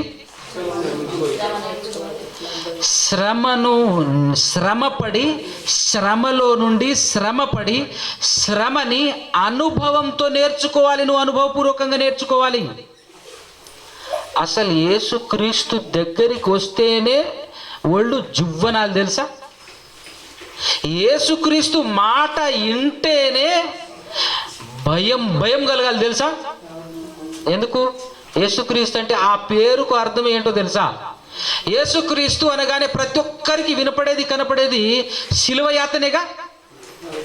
ఏందది? భయంకరమైన శ్రమ. భూమి మీద పుట్టిన ఏ మనుషుడు అనుభవించని శ్రమ అనుభవించాడు. నా ఎమ్మడిరా అన్నాడు. మనం ఏం చేస్తున్నాం? నీ ఎమ్మడే వస్తున్నామయ్యా అని చెప్పేసి బైపాస్ ఎక్కినాం. ఆయన ఎమ్మడి రావటం అంటే ఆయన శ్రమలలో పాలిభాగస్తులవటం, ఆయన శ్రమలలో పాలు పొందుకోవటం, ఆయన శ్రమల గుండా నడవటం. అవునా కదా? యేసుక్రీస్తు ప్రభుల వారు కూడా, దేవుడు యేసుక్రీస్తు ప్రభుల వారిని అంగీకరించడానికి కారణం ఏంటో తెలుసా? యేసుక్రీస్తు ప్రభుల వారిని దేవుడు అంగీకరించడానికి కారణం ఏంటో తెలుసా? ఒకసారి ఆ మాట కూడా చదువు బైబిల్లో. నేను నా నోటితో ఎందుకు చెప్తాం కానీ. హెబ్రీ పత్రిక 7వ అధ్యాయం 5వ అధ్యాయం 7వ వచనం. యేసుక్రీస్తు ప్రభులారట శరీరధారి అయి అంటే ఈ లోకంలో బ్రతుకుతున్నటువంటి కాలంలో శరీరధారి అయి ఉన్న దినములలో మహారోదనాట. రోదన అంటే ఏంటి? ఎవరికైనా తెలుసా? రోదన అంటే ఏడుపు. బాగా ఏడుస్తాం మనం. ఎవరన్నా మన ఇంట్లో లేచిపోతే ఏడుస్తామా లేదా? ఏడుస్తాం. రోదన అని దేనంటాం తెలుసా? నువ్వు బాగా ప్రేమించే వ్యక్తి చచ్చిపోతే రోదన. కుటుంబంలో అందరూ చచ్చిపోయారు అనుకో, నువ్వు ఒక్కడివే బతికినావు అనుకో ఎట్టుంటది, అది మహారోదన అనమాట. జీవితాంతం ఏడుస్తుంటాం, జీవితాంతం ఏడవటం అనమాట. యేసుక్రీస్తు ప్రభులు వారు ఏ రేంజ్లో ఉన్నాడట? మహారోదనతోనూ. మరి మహారోదన అన్నప్పుడు కన్నీళ్ళు ఉండవు? ఉంటాయి కదా. మహారోదనతోనూ కన్నీళ్లతోనూ యేసు ప్రభువును మరణం నుండి రక్షించేది ఎవరు చెప్పండి ఇప్పుడు? కదా, తన్ను అంటే యేసు ప్రభువును మరణము నుండి రక్షింపగలవానికి ప్రార్థనలను యాచనలను సమర్పించి భయం భక్తి కలిగి ఉన్నందునట. జాగ్రత్త వినాలి. ఎందున? ఎంత చక్కగా రాసింది కదా బైబిల్లో, ఎంత చక్కగా దేవుడు ఎంత చక్కగా రాయించాడు కదా. కళ్ళు తెరిచి చదవం మనం. క్రైస్తవులు అనబడేటటువంటి వారు ఎవ్వరు కూడా కళ్ళు తెరిచి నీట్గా బైబిల్ చదవరండి. అలా గుంపులో గోయిందనుకుంటూ వెళ్ళిపోతూనే ఉంటారు అంతే. చదివినా ఎక్కువ, ఎందుకంటే మనోనేత్రాలు మూయబడి ఉంటాయి, మనోనేత్రాలు గుడితనం కలిగి చేయబడి ఉంటాయి. ఎంత చక్కగా ఉంది. యేసుక్రీస్తు ప్రభుల వారు తన్ను రక్షించగలిగే శక్తి కలిగినటువంటి ఆ దేవాది దేవునికి ప్రార్థనలను యాచనలను సమర్పించి భయము భక్తి, దేవుని ఎడల భయము భక్తి కలిగి ఉన్నందున ఆయన అంగీకరింపబడేను. ఎంత చక్కగా ఉంది బైబిల్. ఆయన ఎందుకు అంగీకరింపబడ్డాడట? ఇవి లేకుంటే పరిస్థితి అంటే ఇప్పుడు యేసుప్రభు పరిస్థితి ఏం తెలుసా? యేసుప్రభు కూడా పోడు పరలోకం. ఇందులో ఏ ఒకటి మిస్ అయినా అంతేనే కదా. మనకు చూపించిన మార్గం ఏ రేంజ్లో ఉందో చూడు. యేసుక్రీస్తుని చూసినవా? నేనే మార్గం అంటాడు. ఎక్కడికి నాయన మార్గం అంటే తండ్రి యొద్దకు అన్నాడు. పరలోకం అని కూడా అనలేదు. మళ్ళీ పరలోకం అన్నా మిస్టేక్ వస్తుందట. ఎగ్జాక్ట్గా బైబిల్లో ఏముందో అదే చదవాలి. ఎవరి యొద్దకు? తండ్రి యొద్దకు. నేనే మార్గము. ఎక్కడికి మార్గం? తండ్రి యొద్దకు మార్గం అంటాడు. అద్భుతమైన విషయం. అక్కడ తండ్రి ఉన్నాడు. అందుకోసం ఏంటంటే తెలుసా, ప్రభువా ప్రభువా అని నన్ను పట్టుకొని ఊలాడితే ఏం రాదు. పరలోకంలో ఉన్న నా తండ్రి చిత్త ప్రకారం బ్రతుకు వాడే పరలోకం చేరుతాడు తప్ప, పరలోక రాజ్యంలో చేరుతాడు తప్ప, ప్రభువా ప్రభు అని తుమ్మితే ప్రభు, దగ్గితే ప్రభు, లేస్తే ప్రభు, కూసుంటే ప్రభు, అవునా కదా. అడుగడుగున ప్రభు ప్రభు ప్రభు నా ప్రభు నా ప్రభు అని మనం అంటే యేసు ప్రభు అన్నాడు తెలుసా. వాక్యం ఎవరు మనకు సూటిగా చెప్పరు కనుక మనకు తాకవు. కానీ మాటలు సూటికి చెప్పేవాళ్ళు ఉంటే ప్రభు ప్రభు అంటున్నటువంటి వాళ్ళు ఉన్నటువంటి ఆ దగ్గర నాలాంటి వాడు అంటే ఏమంటారు తెలుసా? నువ్వు గౌరవపరలోకం అంటారు. ఏందట్ట మాట్లాడుతున్నావు? నేను మాట్లాడలే భయ్యా, బైబిల్ చెప్పిందంటే. అవునా కదా. నేను ఎందుకు మాట్లాడతా? బైబిల్ చెప్పింది నీకు చెప్తున్నా అంతే. చదువు ఒకసారి ఆ మాట చదువు. మళ్ళీ ఆయన సింగిల్గా ఏదో చెప్తున్నాడు అని అనుకోకుండా. 21:7-21 మత్తయి సువార్త 7:21. ప్రభువా ప్రభువా అని ఎవరు పిలుస్తారు చెప్పండి? ప్రభువా ప్రభువా అని ముస్లిమ్స్ అయితే పిలువరుగా, హైందవులు అయితే పిలువరుగా ప్రభువా ప్రభు అని. ఎవరు పిలుస్తారని? నేను క్రైస్తవుని అనుకున్నవాడే కదా, బైబిల్ చేత పట్టిన వాడే కదా.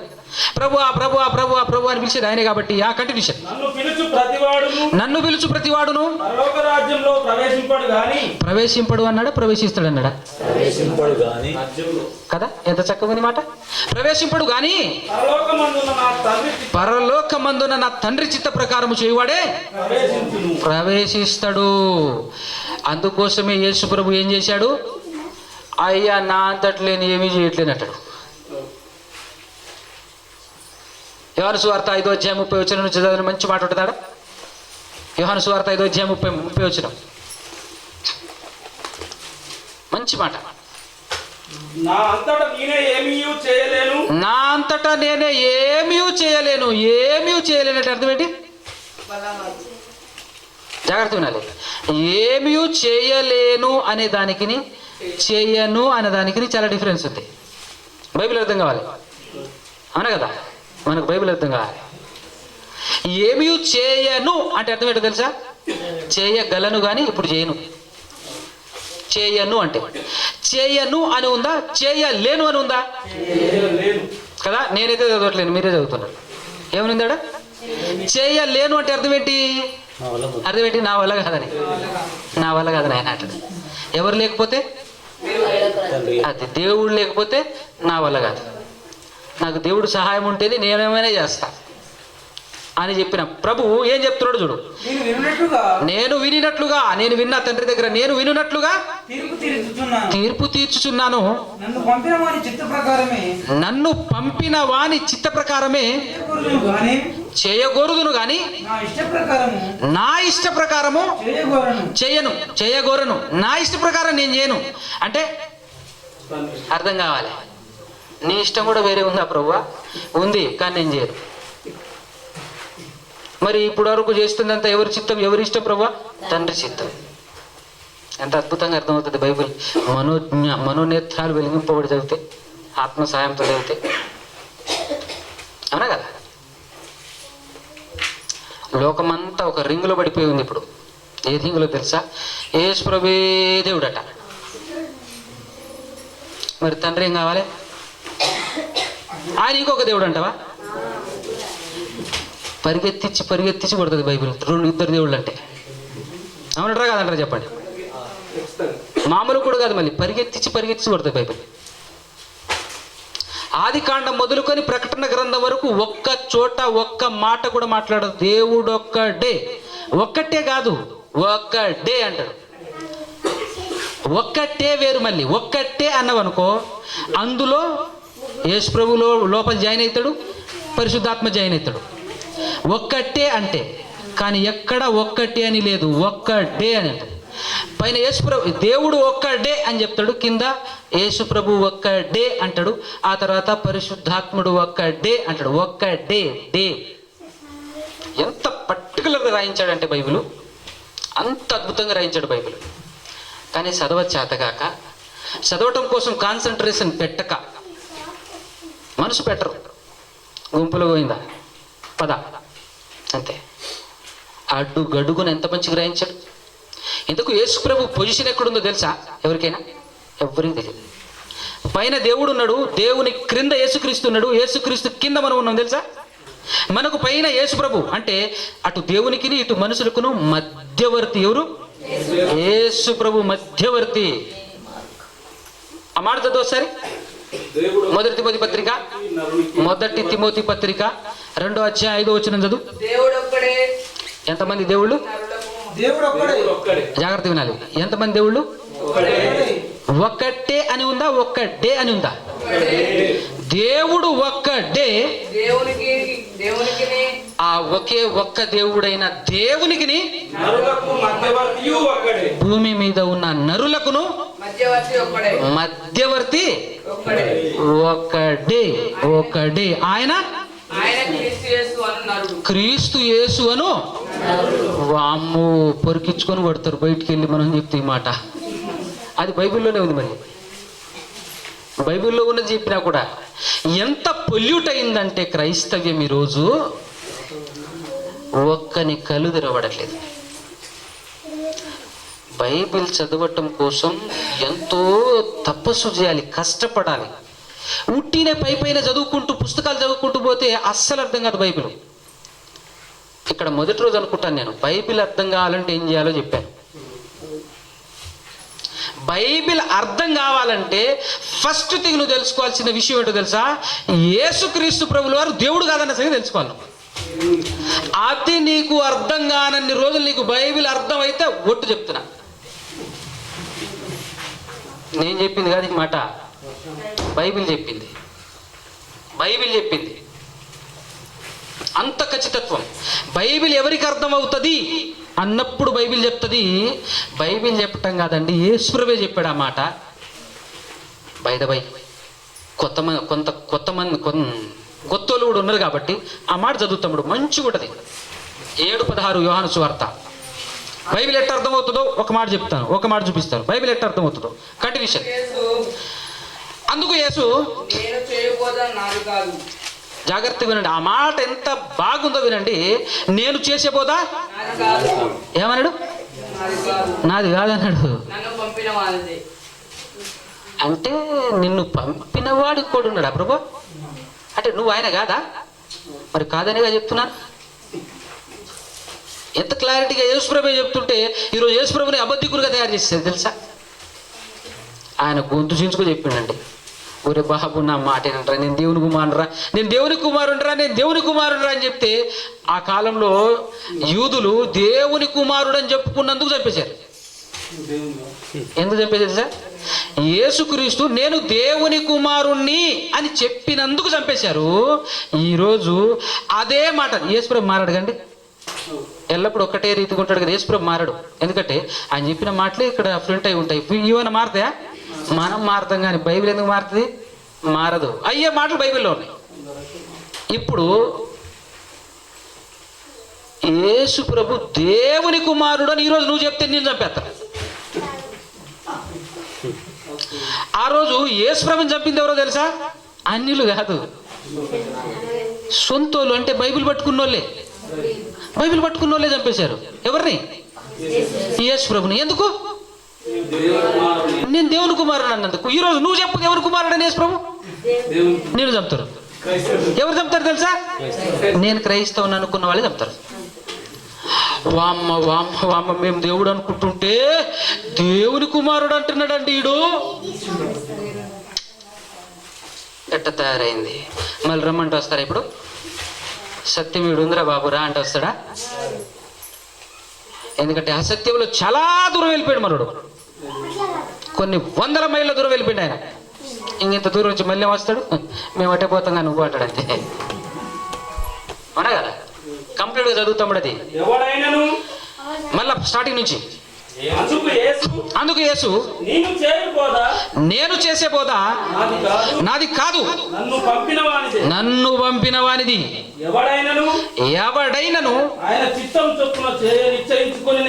అంటే నన్ను పంపిన వాని చిత్తము చొప్పున చేయాలి అని నిర్ణయించుకుంటాడో, అలా నిర్ణయించుకొనిన ఎడల అదిగో నేను బోధిస్తున్నా ఆ బోధ దేవుని వలన కలిగినదో లేక నా అంతటా నేనే బోధించుచున్నాను వాడు మాత్రమే తెలుసుకుంటాడట. అబ్బా అర్థమైందా? ఇప్పుడు ఎంత చక్కగా విడగొడుతున్నాడు తన్ను దేవుణ్ణి. నేను దేవుణ్ణి కాదు అని ఆయన ఎంత చక్కగా చెప్తున్నాడు సరే.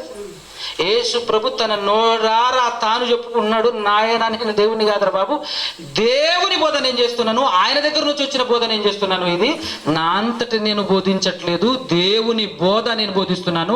ఎవరైతే ఆయన ఇష్ట ప్రకారంగా బ్రతకాలి అని నిర్ణయించుకుంటాడో వాడికి మాత్రమే అర్థమవుతుందట ఈ బోధ. బా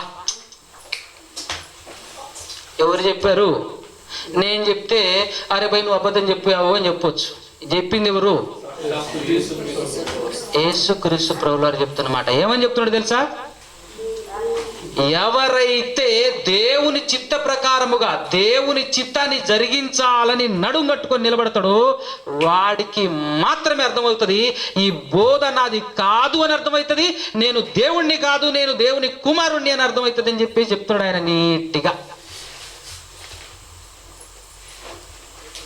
ఇక్కడ ఇంకొక ఇన్ఫర్మేషన్ కూడా అర్థమవుతుంది మనకు తెలుసా? ఏంటో తెలుసా? అది ఇప్పుడు బైబిల్ అర్థం కాలేదనుకో అర్థం ఏంటి? దేవుని చిత్త ప్రకారంగా బ్రతకాలని ఇంకా నడుం కట్టుకోలేదన్నమాట. అదేంటి బైబిల్ అంటే. ఆలోచించాలి, అర్థం చేసుకోవాలి. కానీ బైబిల్ అమృతం. ఇంకా నీకు బైబిల్ అర్థం కాలేదు అంటే అర్థం ఏంటో తెలుసా? నువ్వు ఇంకా డిసైడ్ కాలేదు. 100% హృదయపూర్వకంగా దేవుని చిత్తాన్ని జరిగించాలి, చావైనా బ్రతుకైనా. మీకు విషయం తెలుసా? ఈ రేంజ్లో నేను నడుం కట్టుకోకపోతేనండి చెప్తున్నాను, మా ఆవిడ మారేది కాదు. ఈరోజు మా ఇంట్లో ప్రతి క్షణం దైవ కార్యం జరుగుతుంది తెలుసా? మీరు ఇంటికి వచ్చి చూడండి, చాలామంది ఇక్కడ ఉన్న వాళ్ళు చాలామంది వచ్చారు కదా. దైవత్వము, దైవికమైన వాతావరణము మా ఇంట్లో కనపడుతుంది మీకు. మరో మాట ఉండదు, వేరే పదం ఉండదు, ఒక్కటే పని. బైబిల్ పట్టుకొని చదువుతూ, బోధిస్తూ, విశ్లేషణ చేస్తూ, ఒకరికొకరు చర్చ చేస్తూ, బైబిల్ గురించి మాట్లాడుతూ. ఎంతమంది ఉన్నాం? ఈరోజు అందరికి హాలిడే ఇచ్చారు, పిల్లలందరూ ఇంటికి వచ్చారు కదా. వచ్చిన వాళ్ళు ఇక్కడ కొంతమంది ఉన్నారు. దగ్గర దగ్గర 20 మంది మా ఇంట్లో. ప్రతిరోజు వాళ్ళకు 3 పాఠాలు, 3 పూటలు, ఒక హాస్టల్లా ఉండి అట్లుంది. అందరూ వచ్చేసారు కదా, చుట్టాలు వచ్చారు. ఒక ఇద్దరు నాతో పాటు ఒక ఇద్దరు వస్తేనే ఇప్పుడు వీళ్ళిద్దరిని వండి పెట్టాలా అని ఇబ్బంది పడే మావిడ ఈరోజు 20 మందిని సంతోషంగా ఆనందంగా 3 పూటలు వండి పెడుతుందంటే ఎవరిది చేసేది? అది మావిడే కాదు, మా ఆవిడలో ఉన్న దేవుడు చేస్తున్నాడు. అర్థమైందా? అంత గొప్పగా వర్క్ చేయటానికి 1 కాదు 2 కాదు, ఒకరోజు చేయటానికి దాదాపుగా చాలా ఇబ్బంది పడ్డారు కదా మీరు. ఈరోజు ఇంతమందికి పెట్టడానికి 3 నెలల నుంచి జరుగుతుంది ఈ కార్యక్రమం. 3 నెలల నుంచి జరుగుతూనే ఉంది. ఆ అమ్మాయి వండి పెడుతుంది, ఆ అమ్మాయి వండి పెడుతుంది. దీనికి ఆ పిల్లలు కూడా ఇక్కడ ఉన్నారు, వాళ్ళందరూ సాక్షులు. ఒకటి నేను చెప్తున్నాను కదా, నేను చెప్పిన బైబిల్ చెప్తుంది కదా, నీకు బైబిల్ అర్థం కావాలా? ఫస్ట్ నడుము కట్టుకుంటున్నాడు అంతే. ఆల్రెడీ కట్టే ఉందనకండి.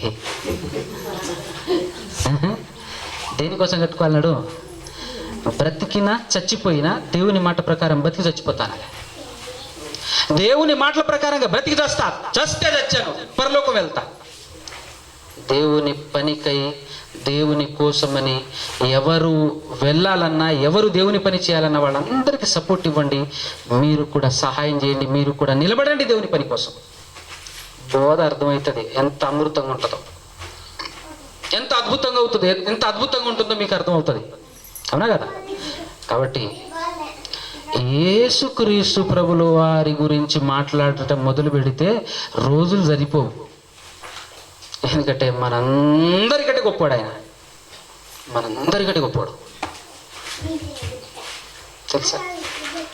ఆయన కంటే గొప్పవాడు దేవుడు, ఆయన కంటే గొప్పవాడు దేవుడు. కానీ ఈరోజు బాధకరమైన విషయం ఏంటంటే దేవుణ్ణి మరిచిపోయింది క్రైస్తవ్యం, దేవుణ్ణి మరిచిపోయింది క్రైస్తవ్యం. ఇంకొక మాట, దేవుడు దేవుడు అంటూ దేవుణ్ణి తగ్గించింది క్రైస్తవ్యం. మీకు ఒక విషయం అర్థం కావాలి. భూలోకానికి మానవ అవతారంతో భూలోకానికి వచ్చేంత చిన్న శక్తిమంతుడు అనుకుంటున్నారా మీ దేవుణ్ణి? ఏంటండి ఇంత సింపుల్గా ఆలోచించారు? భూలోకానికి దేవుడు వస్తే భూమి ఉంటుంది, అసలు అర్థం కావట్లేదు. ఆయన శక్తి సామర్థ్యాన్ని మొత్తం 0 చేసి పడేశారు. శక్తి సామర్థ్యం కలిగినవాడు, ఎంతటి సంపన్నుడు, ఎంతటి అసలు మాటతోనే సృష్టిని చేశాడంటే ఒక్కసారి ఆలోచించి ఆయన గురించి. దేవుడు అర్థం కాలే నీకు? అంతటి శక్తి మట్టి ముద్దలో సరిపోతాడని ఎలా అనుకున్నావు నువ్వు? ఎలా అనుకున్నావు? ఈ భూలోకంలో ఎలా సరిపోతాడు? మాడి మషై బూరుదైతే బూరుద కనపడదు నీకు, అట్టయిపోద్ది భూలోకానికి దేవుడు వస్తే. ఆయన గురించి పాత భక్తులు, పాత నిబంధన కాలంలో ఉన్న భక్తులు ఏమంటారు తెలుసా? భూమిని పాదపీఠమయ్యా, ఆకాశముని సింహాసనము అంటాడు. మరి శిరస్సాడుంది, నీ వల్ల అవుతుందా? భూమి పాదపీఠం అంట. ఎప్పుడైనా పాదం కింద కూర్చు మీద కూర్చొని పాదం కింద పీట పెట్టుకున్న వాళ్ళు ఉన్నారు ఇక్కడ? అలాంటి వాళ్ళు చూసారా? గది భూమి ఆయనకు. మరి ఎట్లా ఎక్స్పెక్ట్ చేశారు అసలు? ఎట్లా నమ్ముతున్నారు అసలు? ఆ మహాదేవుడు ఎంత గొప్ప దేవుణ్ణి, ఎంత శక్తి సంపన్నుడు, శక్తిమంతుడైనటువంటి సర్వేశ్వరుడైనటువంటి దేవాది దేవుణ్ణి యేసుప్రభు అంటాడు, దేవుణ్ణి ఇప్పటివరకు ఏ నరుడు చూడలేదని. అంటే రాత్రి చూసానే అంటాడు భక్తుడు. ఏం చెప్పాలో అర్థం కాదు. ఇప్పుడు యేసుక్రీస్తు అబద్ధికుడు, లేకపోతే ఈయన అబద్ధికుడు? ఇప్పుడు బైబిల్ నమ్మాలా, ఈయన నమ్మాలా? అట్టుంటది పరిస్థితి. అందుకోసమే చెప్తున్నాను, బైబిల్లో చాలా ఉంది నేర్చుకోవాలంటే. ప్రతి 4వ శనివారం అంటే లాస్ట్ శనివారం ప్రతి నెల ఒకటి, రెండోది సెకండ్ సాటర్డే, రెండో శనివారం మంది కాదు కదా స్త్రీల కొడుకుకి వెళ్దామని అనుకుంటే మీరు ఇంతే నేర్చుకుంటారు. ఇంత నేర్చుకోవాలి అని అనుకుంటే ప్రతిసారి రావాలి. ఇంకొక సదవకాశం ఏంటో తెలుసా? అర్వపల్లిలో దేవుని సంకల్పానుగుణంగా అర్వపల్లిలో అమ్మగారు కూడా వచ్చారు ఈరోజు. ప్రతి శుక్రవారం జరుగుతుంది. వాళ్ళు విని ఎంత ఆనందపడుతున్నారో, బైబిల్లో ఇంతుందా అన్న సంగతిని వాళ్ళు విని ఎంత ఆశ్చర్యపోతున్నారో వాళ్ళని అడగండి, నేను చెప్పనక్కర్లే. చాలా ఉంది పిల్లరా, చాలా ఉంది. ఇంత ఏదో నేర్చుకుంటున్నాం మనం, దానికి ఉట్టిట్టు పడుతున్నాం, ఎగిరెగిరి పడుతున్నాం. ఏమి రాదు, ఎగిరెగిరి పడుతుంటాం. ఎంతుంది? కాబట్టి యేసుక్రీస్తు ప్రభుల వారు అంగీకరింపబడటానికి గల కారణం ఏంటంటే మహారోదనాట. తను మరణం నుండి రక్షింపగల ఆ దేవాది దేవునికి ప్రార్థనలను యాచనలను సమర్పించి భయం భక్తి కలిగి బ్రతికినందున, ఆ మాట చూడండి ఎంత బాగుంటుందో, బ్రతికినందున ఆయన అంగీకరింపబడ్డాడట. లేకపోతే ఆలోచించు, అవన్నీ ఉన్నందున, అరే నీకు 36 మార్కులు వచ్చినందున పాస్ అయ్యావంటే అర్థం ఏంటి? రాకపోతే ఫెయిలే కదా, అంతేనే కదా. 36 మార్కులు నీకు వచ్చాయి గనుక నువ్వు పాస్ అయినవరా అంటే 1 మార్కు తగ్గిన నువ్వు ఫెయిల్. అది మనకు అర్థం కావాలి, అవునా కదా. కాబట్టి భూలోకానికి వచ్చిన ప్రతి మనిషి యేసుక్రీస్తు వైపు చూసిన తర్వాత నువ్వు చేయాల్సిన పని ఏంటో తెలుసా? ఎక్స్పీరియన్స్ నీకు కావాలి, అనుభవం నీకు కావాలి. ఏ అనుభవం కావాలో తెలుసా? శ్రమానుభవముతో నువ్వు ఈ లోకాన్ని దాటాలి. ఈ లోకంలో ఉన్నప్పుడే శ్రమను అనుభవించి అనుభవపూర్వకంగా తెలుసుకొని, తెలిసిన తర్వాతనే ఈ లోకం దాటాలి నువ్వు. భూలోకం అక్కడికి వెళ్ళిన తర్వాత దేవుడు అంటాడు, ఏమి నాయనా అనుభవించావా, అనుభవపూర్వకంగా వచ్చావా అంటాడు. ఏం ప్రభువా అంటే, ఏం ప్రభువా అంటే శ్రమానుభవము పొందావా అంటాడు. లేదు ప్రభు, అక్కడ కూడా సుఖమే అనుభవించాను అన్నవానికి ఏమంటాడు తెలుసా? ఒరే పనికి మాలోడా, నా దగ్గర ఉన్నదే సుఖంరా, నువ్వు నా దగ్గరే కదా ఉన్నది ఇంతకు ముందు, మరి భూలోకానికి ఎందుకురా నిన్ను పంపించింది? సుఖం అనుభవించడానికా? మించిన దాన్ని మించిన 100,000 రెట్లు ఎక్కువ సుఖం నా దగ్గర ఉందిరా. ఈ సుఖానికి ఉన్న విలువ నీకు తెలియాలంటే ఆ శ్రమను అనుభవించాలని భూలోకానికి పంపిస్తే అక్కడ కూడా పోయి సుఖమే అనుభవించావురా నువ్వు. దానికోసమా నేను పంపించింది అక్కడికి? భూలోకానికి ఎందుకు పంపించాను? సుఖం కోసమా? శ్రమను అనుభవపూర్వకంగా తెలుసుకుంటేనే, రా నాన్న నీకు తెలుసు కదా శ్రమ గురించి, రా ఇప్పుడు సుఖంలోనికి రా అంటాడు. రా ఇప్పుడు రా అంటాడు. శ్రమ లేదు, ఏమీ లేదు. దేవుని సేవాని మొదలుపెట్టినా బెంచ్ కారు కొనుక్కున్నా, దర్జా లైఫ్. చెప్తుంటారు ఏం కష్టం ఏం కష్టం, మామూలు కష్టపడట్లేదు మేము.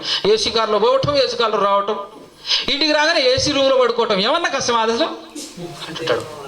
దేవుని కోసం గొప్పగా వాడబడుతున్నాం, దేవుని కోసం ఎంత కష్టపడుతున్నాం తెలుసా? బయటికి వెళ్తే ఏసీ కార్లో కూర్చోటం ఏమన్నా తక్కువ శ్రమ అది? అవునా కదా.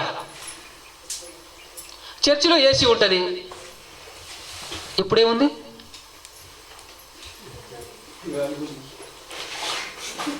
అంతే కదా. దేవుడు పరలోకంలో ఉన్నదే సుఖం అండి, అక్కడ లేదు శ్రమ, అక్కడ ఉన్నదే సుఖం. సుఖం దాని విలువ నీకు అర్థం కావాలంటే భూలోకానికి వెళ్ళాలి నువ్వు. నిన్ను దేవుడు పరీక్షిస్తానన్నాడు, కష్టాల కొలిమిలో నిన్ను పరీక్షిస్తాను అని చెప్పాడు. చక్కగా రాశాడండి బైబిల్లో. ఈ లోకానికి వచ్చేసి మళ్ళా సుఖం అంటే పెట్టు. సుఖం దొరకాలంటే, చిరకాల సుఖం దొరకాలంటే ఇక్కడ నీకు శ్రమ అనుభవం నీకు కావాలి, నీకు రావాలి. శ్రమ అనుభవం నీకు రావాలి, అదే చెప్పాడు. ఇక్కడ కూడా సుఖం అని అన్నావు అనుకో, ఇక్కడ కూడా సుఖపడ్డావు అనుకో, ఇక్కడ సుఖపడిన తర్వాత అక్కడికి వెళ్ళిన వ్యక్తి గురించి ఒక మాట రాయించాడు దేవుడు. అది మనం చూసుకొని ముగించుకుందాం. వెరీ గుడ్, అది చూసుకొని మనం ముగించుకుందాం. ఇక్కడ శ్రమ, ఇక్కడ సుఖము అనుభవించి అనుభవించి అనుభవించి అనుభవించి అనుభవించి ఈ లోకాన్ని దాటిన ఒక వ్యక్తి యొక్క జీవిత చరిత్ర మనం చూద్దాం. లూకా సువార్త 16వ అధ్యాయంలో చూసి ముగించుకుందాం.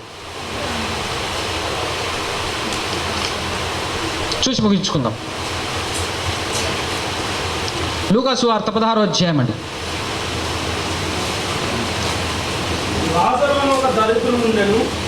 స్టోరీ మొత్తం వదిలే కానీ లాజరు గురించి, ధనవంతుడి గురించి మనందరికీ తెలుసు కదా. ధనవంతుడైన లాజరు చచ్చిపోయిండు, ధనవంతుడైనటువంటి ఒక ఆయన చచ్చిపోయిండు. పేదవాడైనటువంటి లాజరు చచ్చిపోయిండు. ఇద్దరు చనిపోయారు. చనిపోయిన తర్వాత ఇద్దరు ఎక్కడికి వెళ్ళారు? ధనవంతుడి పొజిషన్ ఏంటో తెలుసా? ఊదా రంగు బట్టలు అని అంటే ఉదయం వేసిన బట్టలు సాయంత్రం వరకు గట్టనే ఉండాలి. ఏం చేయకూడదు? మాయకూడదు. అవునా కదా? అంటే రోజంతా ఏం చేసినట్టు? కష్టపడ్డట, సుఖపడ్డట, అంతేనే కదా? ఉదయం వేసిన బట్టలు సాయంత్రం కల్లా ఇడిచేసరికి ఎట్టు ఉంటుందో అట్టనే ఉండాలి. ఏసీ రూమ్లో కూర్చుంటే చెమట ఎందుకు పడుతుంది కదా? అటువంటిది పొజిషన్ అనమాట. అది ధనవంతుని లైఫ్. లాజర్ ఏం చేస్తున్నాడో తెలుసుగా మనకు? భయంకరమైన కష్టాలు అనుభవించి తినటానికి తిండి లేకపోయినా ఆరోగ్యంగా మాత్రం లేడు. తినడానికి తిండి లేకపోయినా ఆరోగ్యంగా ఉన్న కాస్త మనం బెటర్ అనుకుంటాం కదా. కానీ కాస్త జబ్బు వచ్చిందనుకో మాటి మాటికి పరిగెత్తుకొస్తాం మనం ఎవరి దగ్గరికి? పాస్టర్ దగ్గరికి. ఏమో తగ్గట్లేదు. ఏం ప్రార్థన చేసినావు నువ్వు? జై మళ్ళా జై. తగ్గట్లేదు ఏందయ్యా? అసలు తగ్గాలిగా, అసలు రాకూడదుగా. మరి లాజర్ పొజిషన్ ఏంది? కురుపులు ఒంటి నిండా, కురుపులు ఒంటి నిండా, తెల్లటి సోనా గారుతుంటే కుక్కలు నాకుతున్నాయట. కురుపు సోనా గారటం ఏం తగిలినా ఎట్టుంటుంది? అక్కడ భయంకరమైన నొప్పి ఉంటుంది. ఇక కుక్కలు నాకితే ఎట్టుంటుంది? అక్కడున్న రసం ఈడ్చుకుంటూ వస్తుంది ఆ నాలుక, కుక్క నాలుక. మనం నాకుతాం కదండి ఐస్ క్రీము, మనకు ఫుల్ అండ్ ఫుల్ ఎక్స్పీరియన్స్ కదా. మనం నాకితే 2 నిమిషాల్లో పుల్ల బయటకు వస్తుంది. ఎంత లాగున్నా కూడా పుల్ల కనపడిపోవాలి అంతే. ఆ రేంజ్లో మనం నాకుతాం, మనం సీక్తాం ఐస్ క్రీమ్ నాకటం, అంతేనా కదా? మరి కుక్క నాకితే ఎట్టుంటుంది చెప్పు?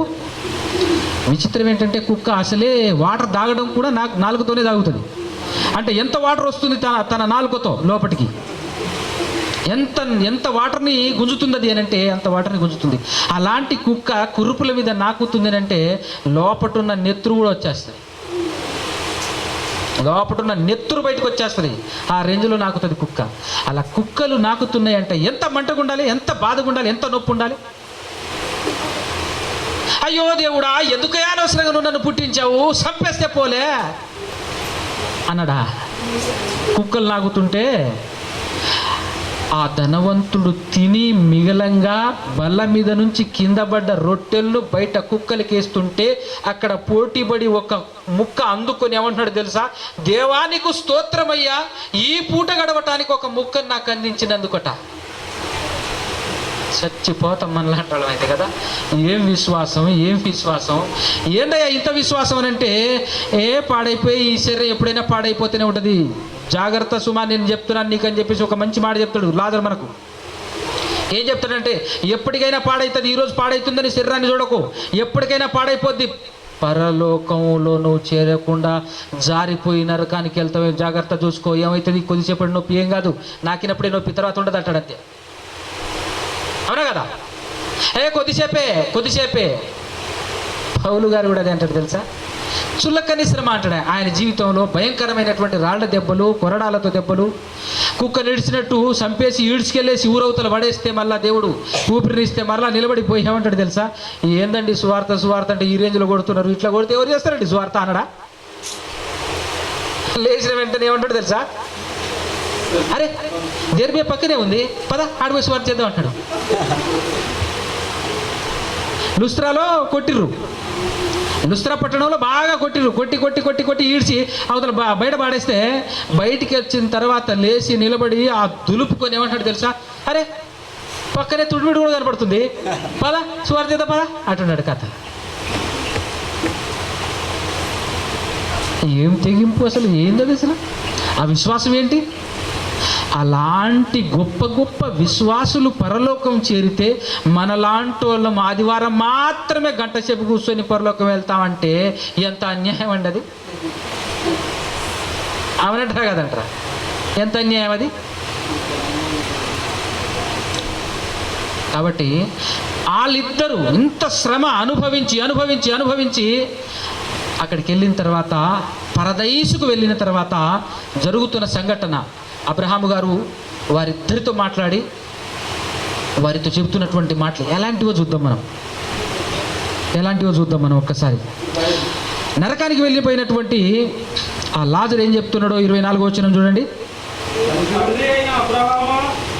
మీకు ఒక అద్భుతమైనటువంటి మాట చెప్తానండి. ఇంతకుముందు కూడా చెప్పాను. ఇక్కడ బతికి ఉన్నప్పుడు మనం అందరం చాలామంది, మనం మాత్రమే కాదు లోకంలో ఉన్న వాళ్ళు చాలామంది మాట్లాడే మాట ఏంటో తెలుసా? తిండి ఎక్కువ మాట్లాడే మాట అది. చచ్చిపోయిన తర్వాత ఎవరు ఉండరు, ఆడబోతురు, ఏం తెలుసు అన్న, ఎవరికి తెలుసు అన్న అంటాడు. ఒకటో మాట. రెండో మాట ఏమంటారు తెలుసా? ఆయన ఎవరు చూస్తాడా? ఏంటట? ఎవరు చూస్తాడా? ఇక్కడ అందరు చూస్తున్నారు కాబట్టి ఇక్కడ మాత్రం నిండుగా దండిగా ఉండాలి, మనం మంచి బట్టలు వేసుకొని బతకాలి. అక్కడ నరకం రయ్యా బాబు నీకు అని చెప్పేసి అన్నాం అనుకో, అక్కడ ఎవరు చూస్తారులే, ఎవరు చూడలేరు. అంటే మొత్తానికి మనిషి మైండ్ ఎట్లుంటుందంటే ఎవరో చూస్తారని బతుకుతున్నాడు అనమాట. అందరు కళ్ళు మూసుకుంటే చచ్చిపోయేలా ఉన్నావు గారు నాయన నువ్వు, అంతేగా? అవునా కదండి? అందరు మేమెవరూ చూడట్లేదు, అందరూ గుడ్డో లేరు అనుకో, ఎట్లుంటుంది పరిస్థితి? కొత్త బట్టలు వేసుకొని కూడా వేస్ట్ అయిందిగా అంటాడు. మంచి కాస్ట్ బట్టలు కొనుక్కున్నా నేను, అందరు చూస్తారేమని. ఈ ఫంక్షన్కి వస్తే ఒక్క నిక్కలు లేవు. ఇది గుడ్డోల ఫంక్షన్, నేను ఎందుకు చెప్పలేదు బాగా నువ్వని చెప్పేసి ఎవరినో అడిగిన వాడితో చెప్తుంటారు అనమాట. ఎందుకు తల్లి ఏమైంది? ఇంత కాస్ట్లీ బట్టలు నేను వేసుకునేదాన్ని కాదు, ఇంత కాస్ట్లీ బట్టలు నేను కొనుక్కునేదాన్ని కాదు, కొనుక్కునేవాడిని కాదు. ఎందుకు ఇప్పుడు ఏమైందంటే ఎవరు చూడట్లేరు, అంతే కదా? మన బతుకులు అట్టుంటాయి, ఎవరైనా చూస్తేనే ఏమైనా. కాబట్టి ఇక్కడ ఏం చెప్తున్నాడు చూడండి. అక్కడికి వెళ్ళిన తర్వాత ధనవంతుడు, మీరు గుర్తుపెట్టుకోవాల్సిన మాట ఏంటంటే అక్కడ ఎవరు చూస్తున్నారు అనే వాళ్ళని గుర్తుపెట్టుకోండి. ఇప్పుడు ఎవరు చూశారులే అండి, నరకం ఏడుంది, స్వర్గం ఏడుంది, ఎవరు చూశారు, ఈ రెండో మాట. ఈ రెండు మీ మనసులో పెట్టుకొని వినండి. ఇది చదువుతాము. ఇప్పుడు తండ్రివైన అబ్రహామా అన్నాడంటే అర్థం ఏంట్రా? సారీ, అర్థం ఏంటి తమ్ముడు? తండ్రి అయిన అబ్రహామా. ఇంటి దగ్గర ఉదయం నుంచి సాయంత్రం వరకు 3 క్లాసులు పిల్లలకు చెప్తాను కదా, చెప్పి అలవాటైంది. ఇదేంటి చెప్పరా, ఇదేంటి చెప్పరా అని అడుగుతుంటాను కదా, పిల్లలందరూ ఫ్లోలో అది వచ్చేస్తుంది. రైట్. అబ్రహాము ఆయనకంటే ఈ ధనవంతుడు చనిపోక ముందు, అంటే ఈ ధనవంతుడు పుట్టక ముందు, భూలోకంలో పుట్టక ముందు దాదాపుగా 500 సంవత్సరాల క్రితం బ్రతికి చచ్చిపోయినటువంటి వ్యక్తి ఎవరు? అబ్రహాము. 500 సంవత్సరాల క్రితం చచ్చిపోయి వెళ్ళినటువంటి ఆ అబ్రహాముని ఇతను గుర్తుపడుతున్నాడంటే అర్థం ఏంటో తెలుసా? ఇతను గుర్తుపడుతున్నాడంటే అర్థం ఏంటో తెలుసా? శరీరంలో ఉన్నంతసేపే నీ మనసుకున్న మనోనేత్రాలు క్లోజ్డ్లో ఉంటాయి, గుడ్డితనంలో ఉంటాయి. చచ్చిపోయిన తర్వాత ఆటోమేటిక్గా ఉండేది ఆత్మీయ కాబట్టి ఓపెన్ అయిపోద్ది నాన్న. అందరు గుర్తుంటారు, అందరినీ గుర్తుపడతావు. ఆదాము నుంచి మొదలుకొని అందరూ ఉంటారాడా. ఓ రయ్యా, ఎవరు ఉండరు అనుకున్నాగా నేను. మీరందరూ ఈయనే ఉన్నారా? అరే అయితే ఇప్పుడు ఎట్టా?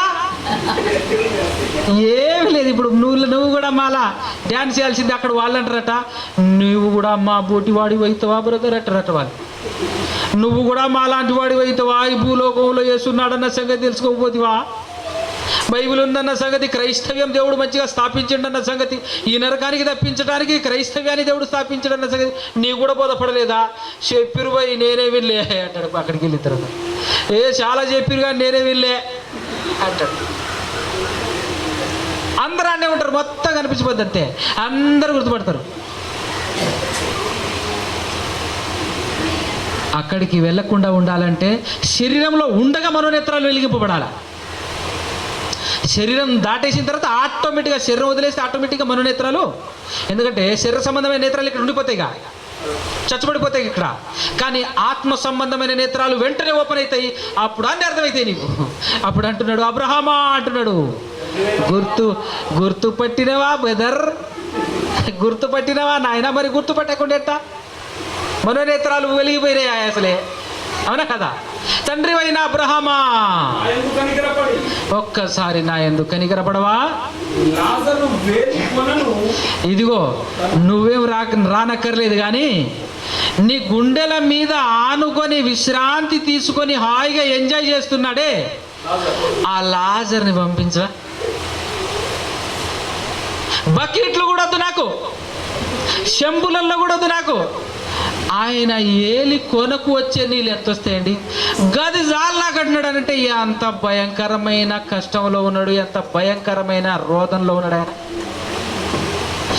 ఏలి కొనజాలు మళ్ళీ బకెట్ అంటే రాడేమనుకొని, ఒక లోట గుమ్మరించు అని అంటే రాడేమోనని, అవునా కదా? అలా లోటలో ముంచి లేదంటే బకెట్లో అలా ముంచి ఇస్తున్నప్పుడు ఏది బ్రదర్ మరి నువ్వు నేను చెప్పినట్టే ముంచమంటే ముంచుతున్నావు, బకెట్ గుమ్మరి అంటాడు. అదేమో బకెట్ తీసుకొచ్చేసి ముంచిట్ట అప్పుడు ఏలి కొనకోనంటే దాంట్లో ముంచితేనే కదా వచ్చాయి. ఏలి కొనకోనంటే చదువు కంటిన్యూస్ అది, అదిగో నీళ్ళల్లో ముంచట, నా నాలుకను చల్లార్చుటకు లాజరును పంపుము,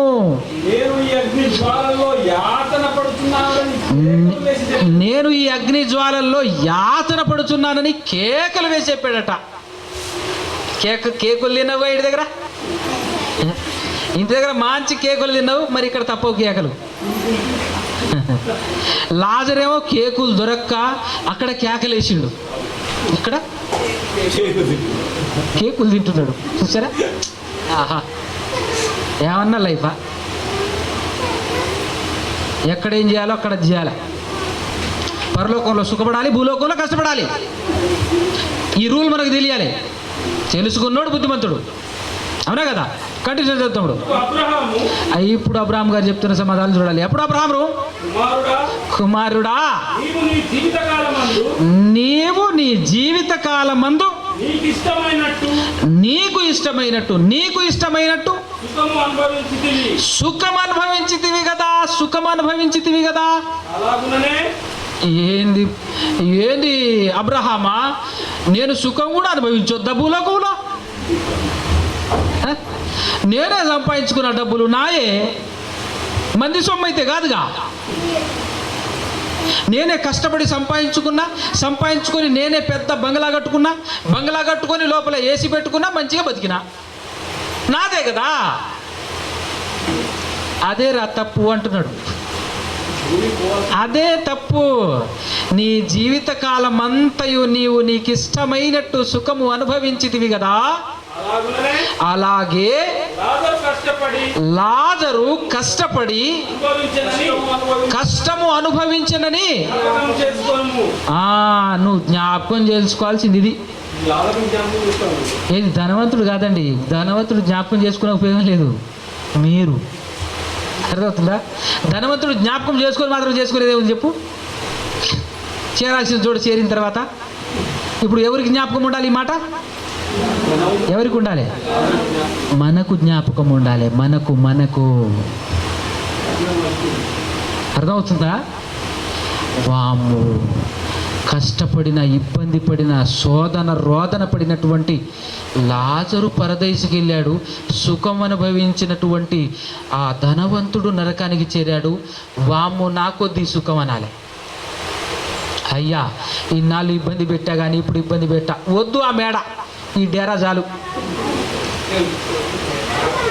మీరు అనాలి. ఇప్పుడు అయ్యా నేనేదో ఇబ్బంది పడి, నేనేదో కోరుకొని, లోకాన్ని చూసి ఏదో అనుకొని నాకు మేడ కావాలి, నాకు ఇటుకల ఇల్లు కావాలి, నాకు మిద్దె కావాలి అన్నాను. కానీ వద్దు నాయన, వద్దు. నిన్ననే అర్థమైపోయింది మ్యాటర్ వద్దు. ఇదే గుడిసెలు ఇబ్బంది పడతాం, సరేనా? వర్షం వస్తుంది, ఏం కాదు. ఆడి నుంచి చిల్లులు పడి, ఈ నుంచి చిల్లులు పడి కూర్చున్నా మంచం మీద కూర్చుందాం, లేదంటే మంచం కింద కూర్చుందాం. ఏమంటాం? అంతేగాని గట్లాంటి జోలికి వెళ్ళకండి. ఏమన్నా డబ్బులు వస్తే దేవుని పని చేద్దాం, సరేనా? అమ్మయ్యా అట్లా అన్నాం అనుకో, అమ్మయ్యా అనేది ఎవరో తెలుసా? మీ భర్త కాదు తల్లి, దేవుడు. నా కూతురు నా దగ్గరికి వచ్చింది. ఆయన దేవుడు ఏమంటాడు తెలుసా? 100 మంది నీతిమంతుల కన్నా ఒక్క పాపి మారిపోతే ఉండే ఆనందం ఎక్కువట ఆయనకు. చూసారా? మారదామా? మారదాం, ఖచ్చితంగా మారదాం. దేవునికి ఆ ఆనందాన్ని ఇద్దాం. దేవునికి మనం ఆ ఆనందాన్ని ఇస్తే ఆయన ఏమంటాడు తెలుసా? ఆయన దగ్గర ఉన్న దూతల్ని ఒక్కని కూడా విడిచిపెట్టాడు. ఏమంటాడు? నా కూతురు వస్తుంది పట్టుకురాపోరా అంటాడు. అంతే, వెల్కమ్. వచ్చేటప్పుడు ఆవిడకి ఏం కాకుండా జాగ్రత్తగా కాపాడాలి. మీరు వెళ్ళండి ప్రభువా, మరి ఇక్కడ నేను చూసుకుంటా నువ్వు అంటాడు. అంతే. అది దేవుని ప్రేమ, కన్నతండ్రి ప్రేమ, అన్నా కదా? దేవుడు చూస్తున్నాడు తల్లి, దేవుడు చూస్తున్నాడు. ఈరోజు కాకపోయినా రేపు కాకపోయినా ఎల్లుండి నా పిల్లలు నా మాటలు వింటున్నారు, వాళ్ళు మనసు మార్చుకుంటారు. నా పిల్లలు నా మాటలు వింటున్నారు, వాళ్ళు మనసు మార్చుకుంటారు, నా చెంతకు వస్తారు.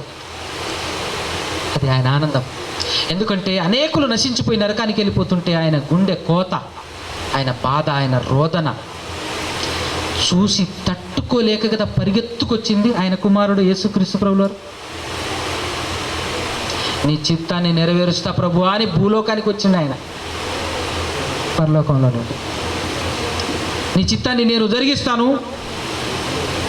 నన్ను నమ్ముకున్న వారందరూ నాలా బ్రతకాలి, నీ చిత్తాన్ని జరిగించాలని చెప్పి వస్తాను ఖచ్చితంగా అని చెప్పాడు. అదేవిధంగా చేశాడు, చెప్పాడు, చూపించి వెళ్ళిపోయాడు.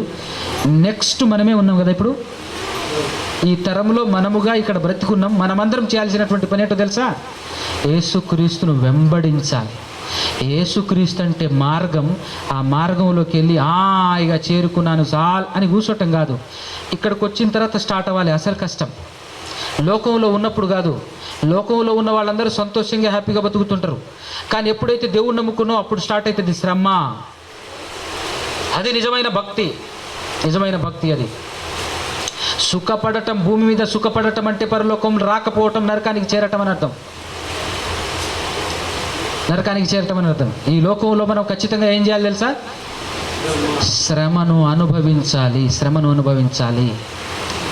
ఎవరైనా దేవుడిని నమ్ముకొని యేసుక్రీస్తును నమ్ముకున్న తర్వాత చాలా ప్రశాంతంగా బ్రతుకుతున్నాము అన్నారు అనుకో, విశాల మార్గంలో వెళ్తున్నావు కదా, అది క్రీస్తు మార్గం కాదు. క్రీస్తు మార్గం ఇరుకైన మార్గం. చాలా ఇబ్బందులు, ఇక్కట్లు ఉంటాయి, హింసలు ఉంటాయి.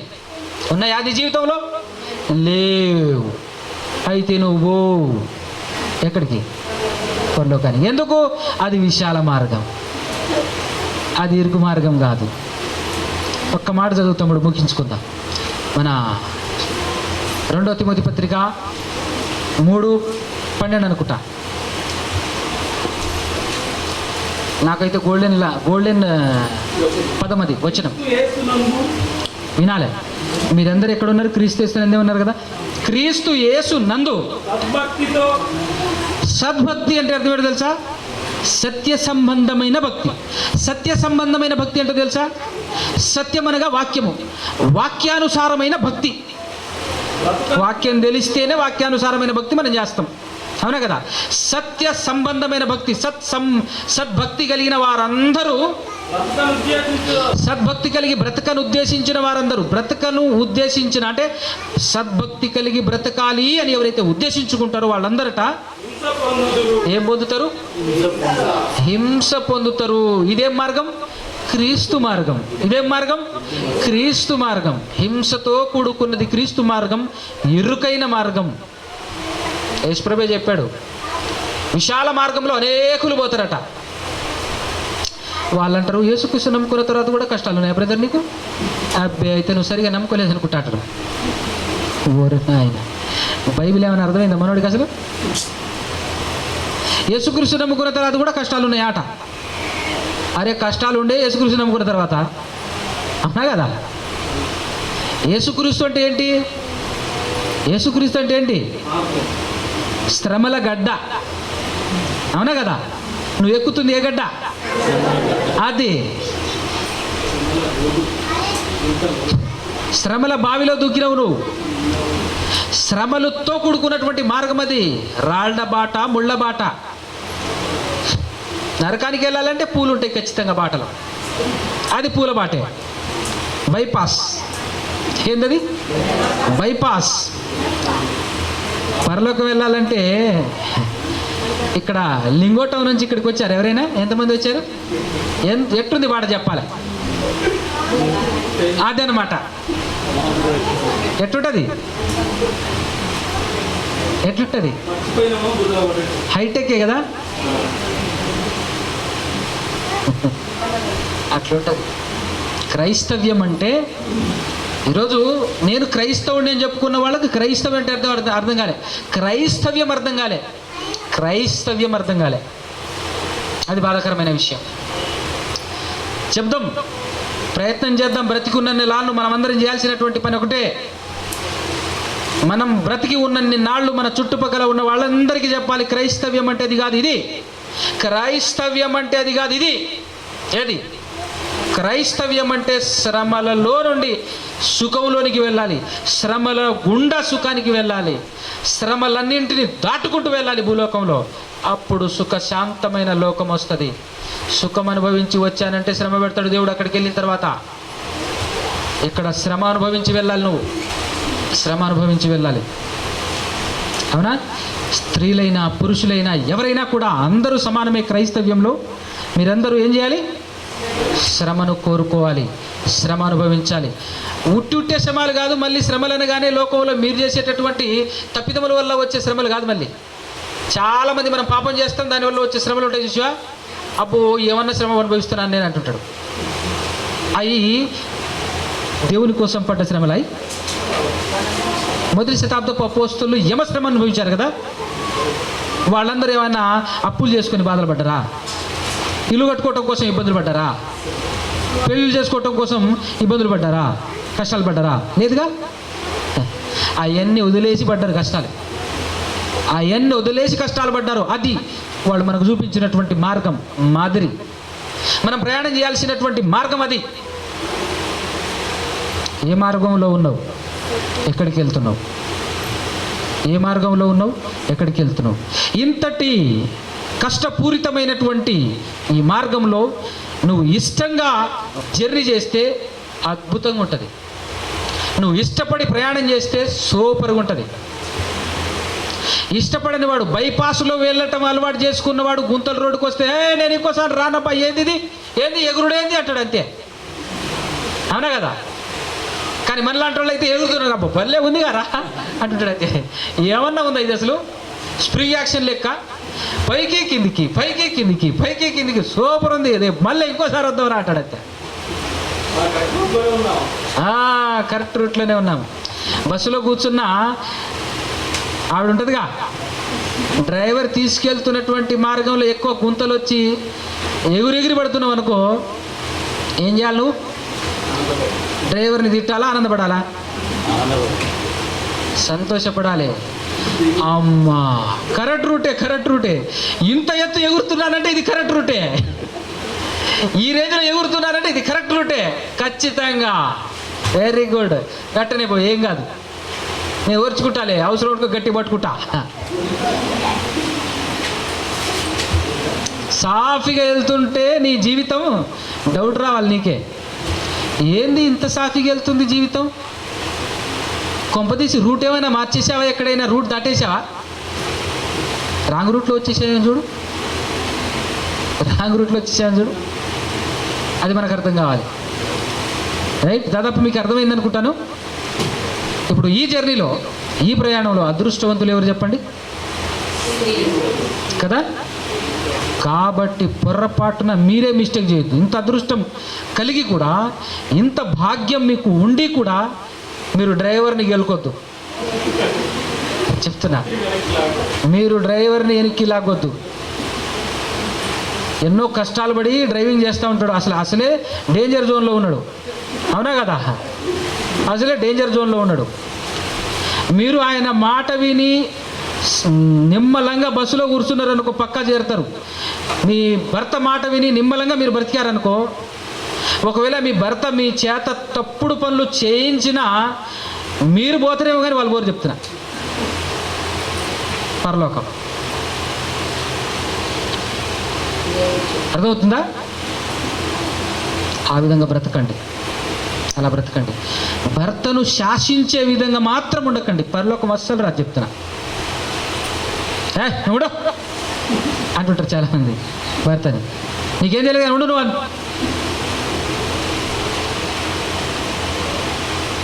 నువ్వు ఉండు, నేను డ్రైవ్ చేస్తా అంటున్నారు. అంతే. ఏం చేస్తున్నారు? కాలర్ పట్టుకొని లాగి నేను కూర్చుంటా ఏడ కూర్చుంటావు? డ్రైవర్ సీట్లో కూర్చుంటావా? ఎంత డేంజరో తెలుసా నీకు డ్రైవర్ సీట్లో కూర్చోటం? నిమ్మలంగా వెనకాల కూర్చోవచ్చుగా. లేదు, ఆడనే కూర్చుంటా నువ్వు లే అని చెప్పేసి అతని కాలర్ పట్టుకొని జుట్టట్టుకొని లాగుతుంటారు వెనకాల. కొంతమంది ఏం చేస్తారు, ఈ విసుగు కంటే వెనకాల కూర్చోవడం బెటర్ అనుకుంటారు, పోతారు. నువ్వు నరకమే, ఆయన నరకమే కాత్తం. సొంతంగా డ్రైవింగ్ చేస్తున్నటువంటి వాడు డేంజర్ ఎంత డేంజర్ ఉంటుందంటే 99% డేంజర్, ఒక్కటే ఒక ఛాన్స్, 1% ఛాన్స్ అనమాట. ఇందాక ఎగ్జాంపుల్ చెప్పాను కదా, మిర్యాలగూడ నుంచి తురుమీరు రావాలంటే ఎన్ని టర్నింగ్లు ఉన్నాయి, అసలు ఎన్ని ఉన్నాయి తెలుసా? ఇవన్నీ అడుగుతూ రావాలి. ఇందులో ఇంకొక డేంజర్ ఏంటంటే సమయానికి రావాలి. సమయానికి రాకపోతే మీకు తెలుసు కదా, బుద్ధి లేని కన్యకలు, బుద్ధి ఉన్న కన్యకలు.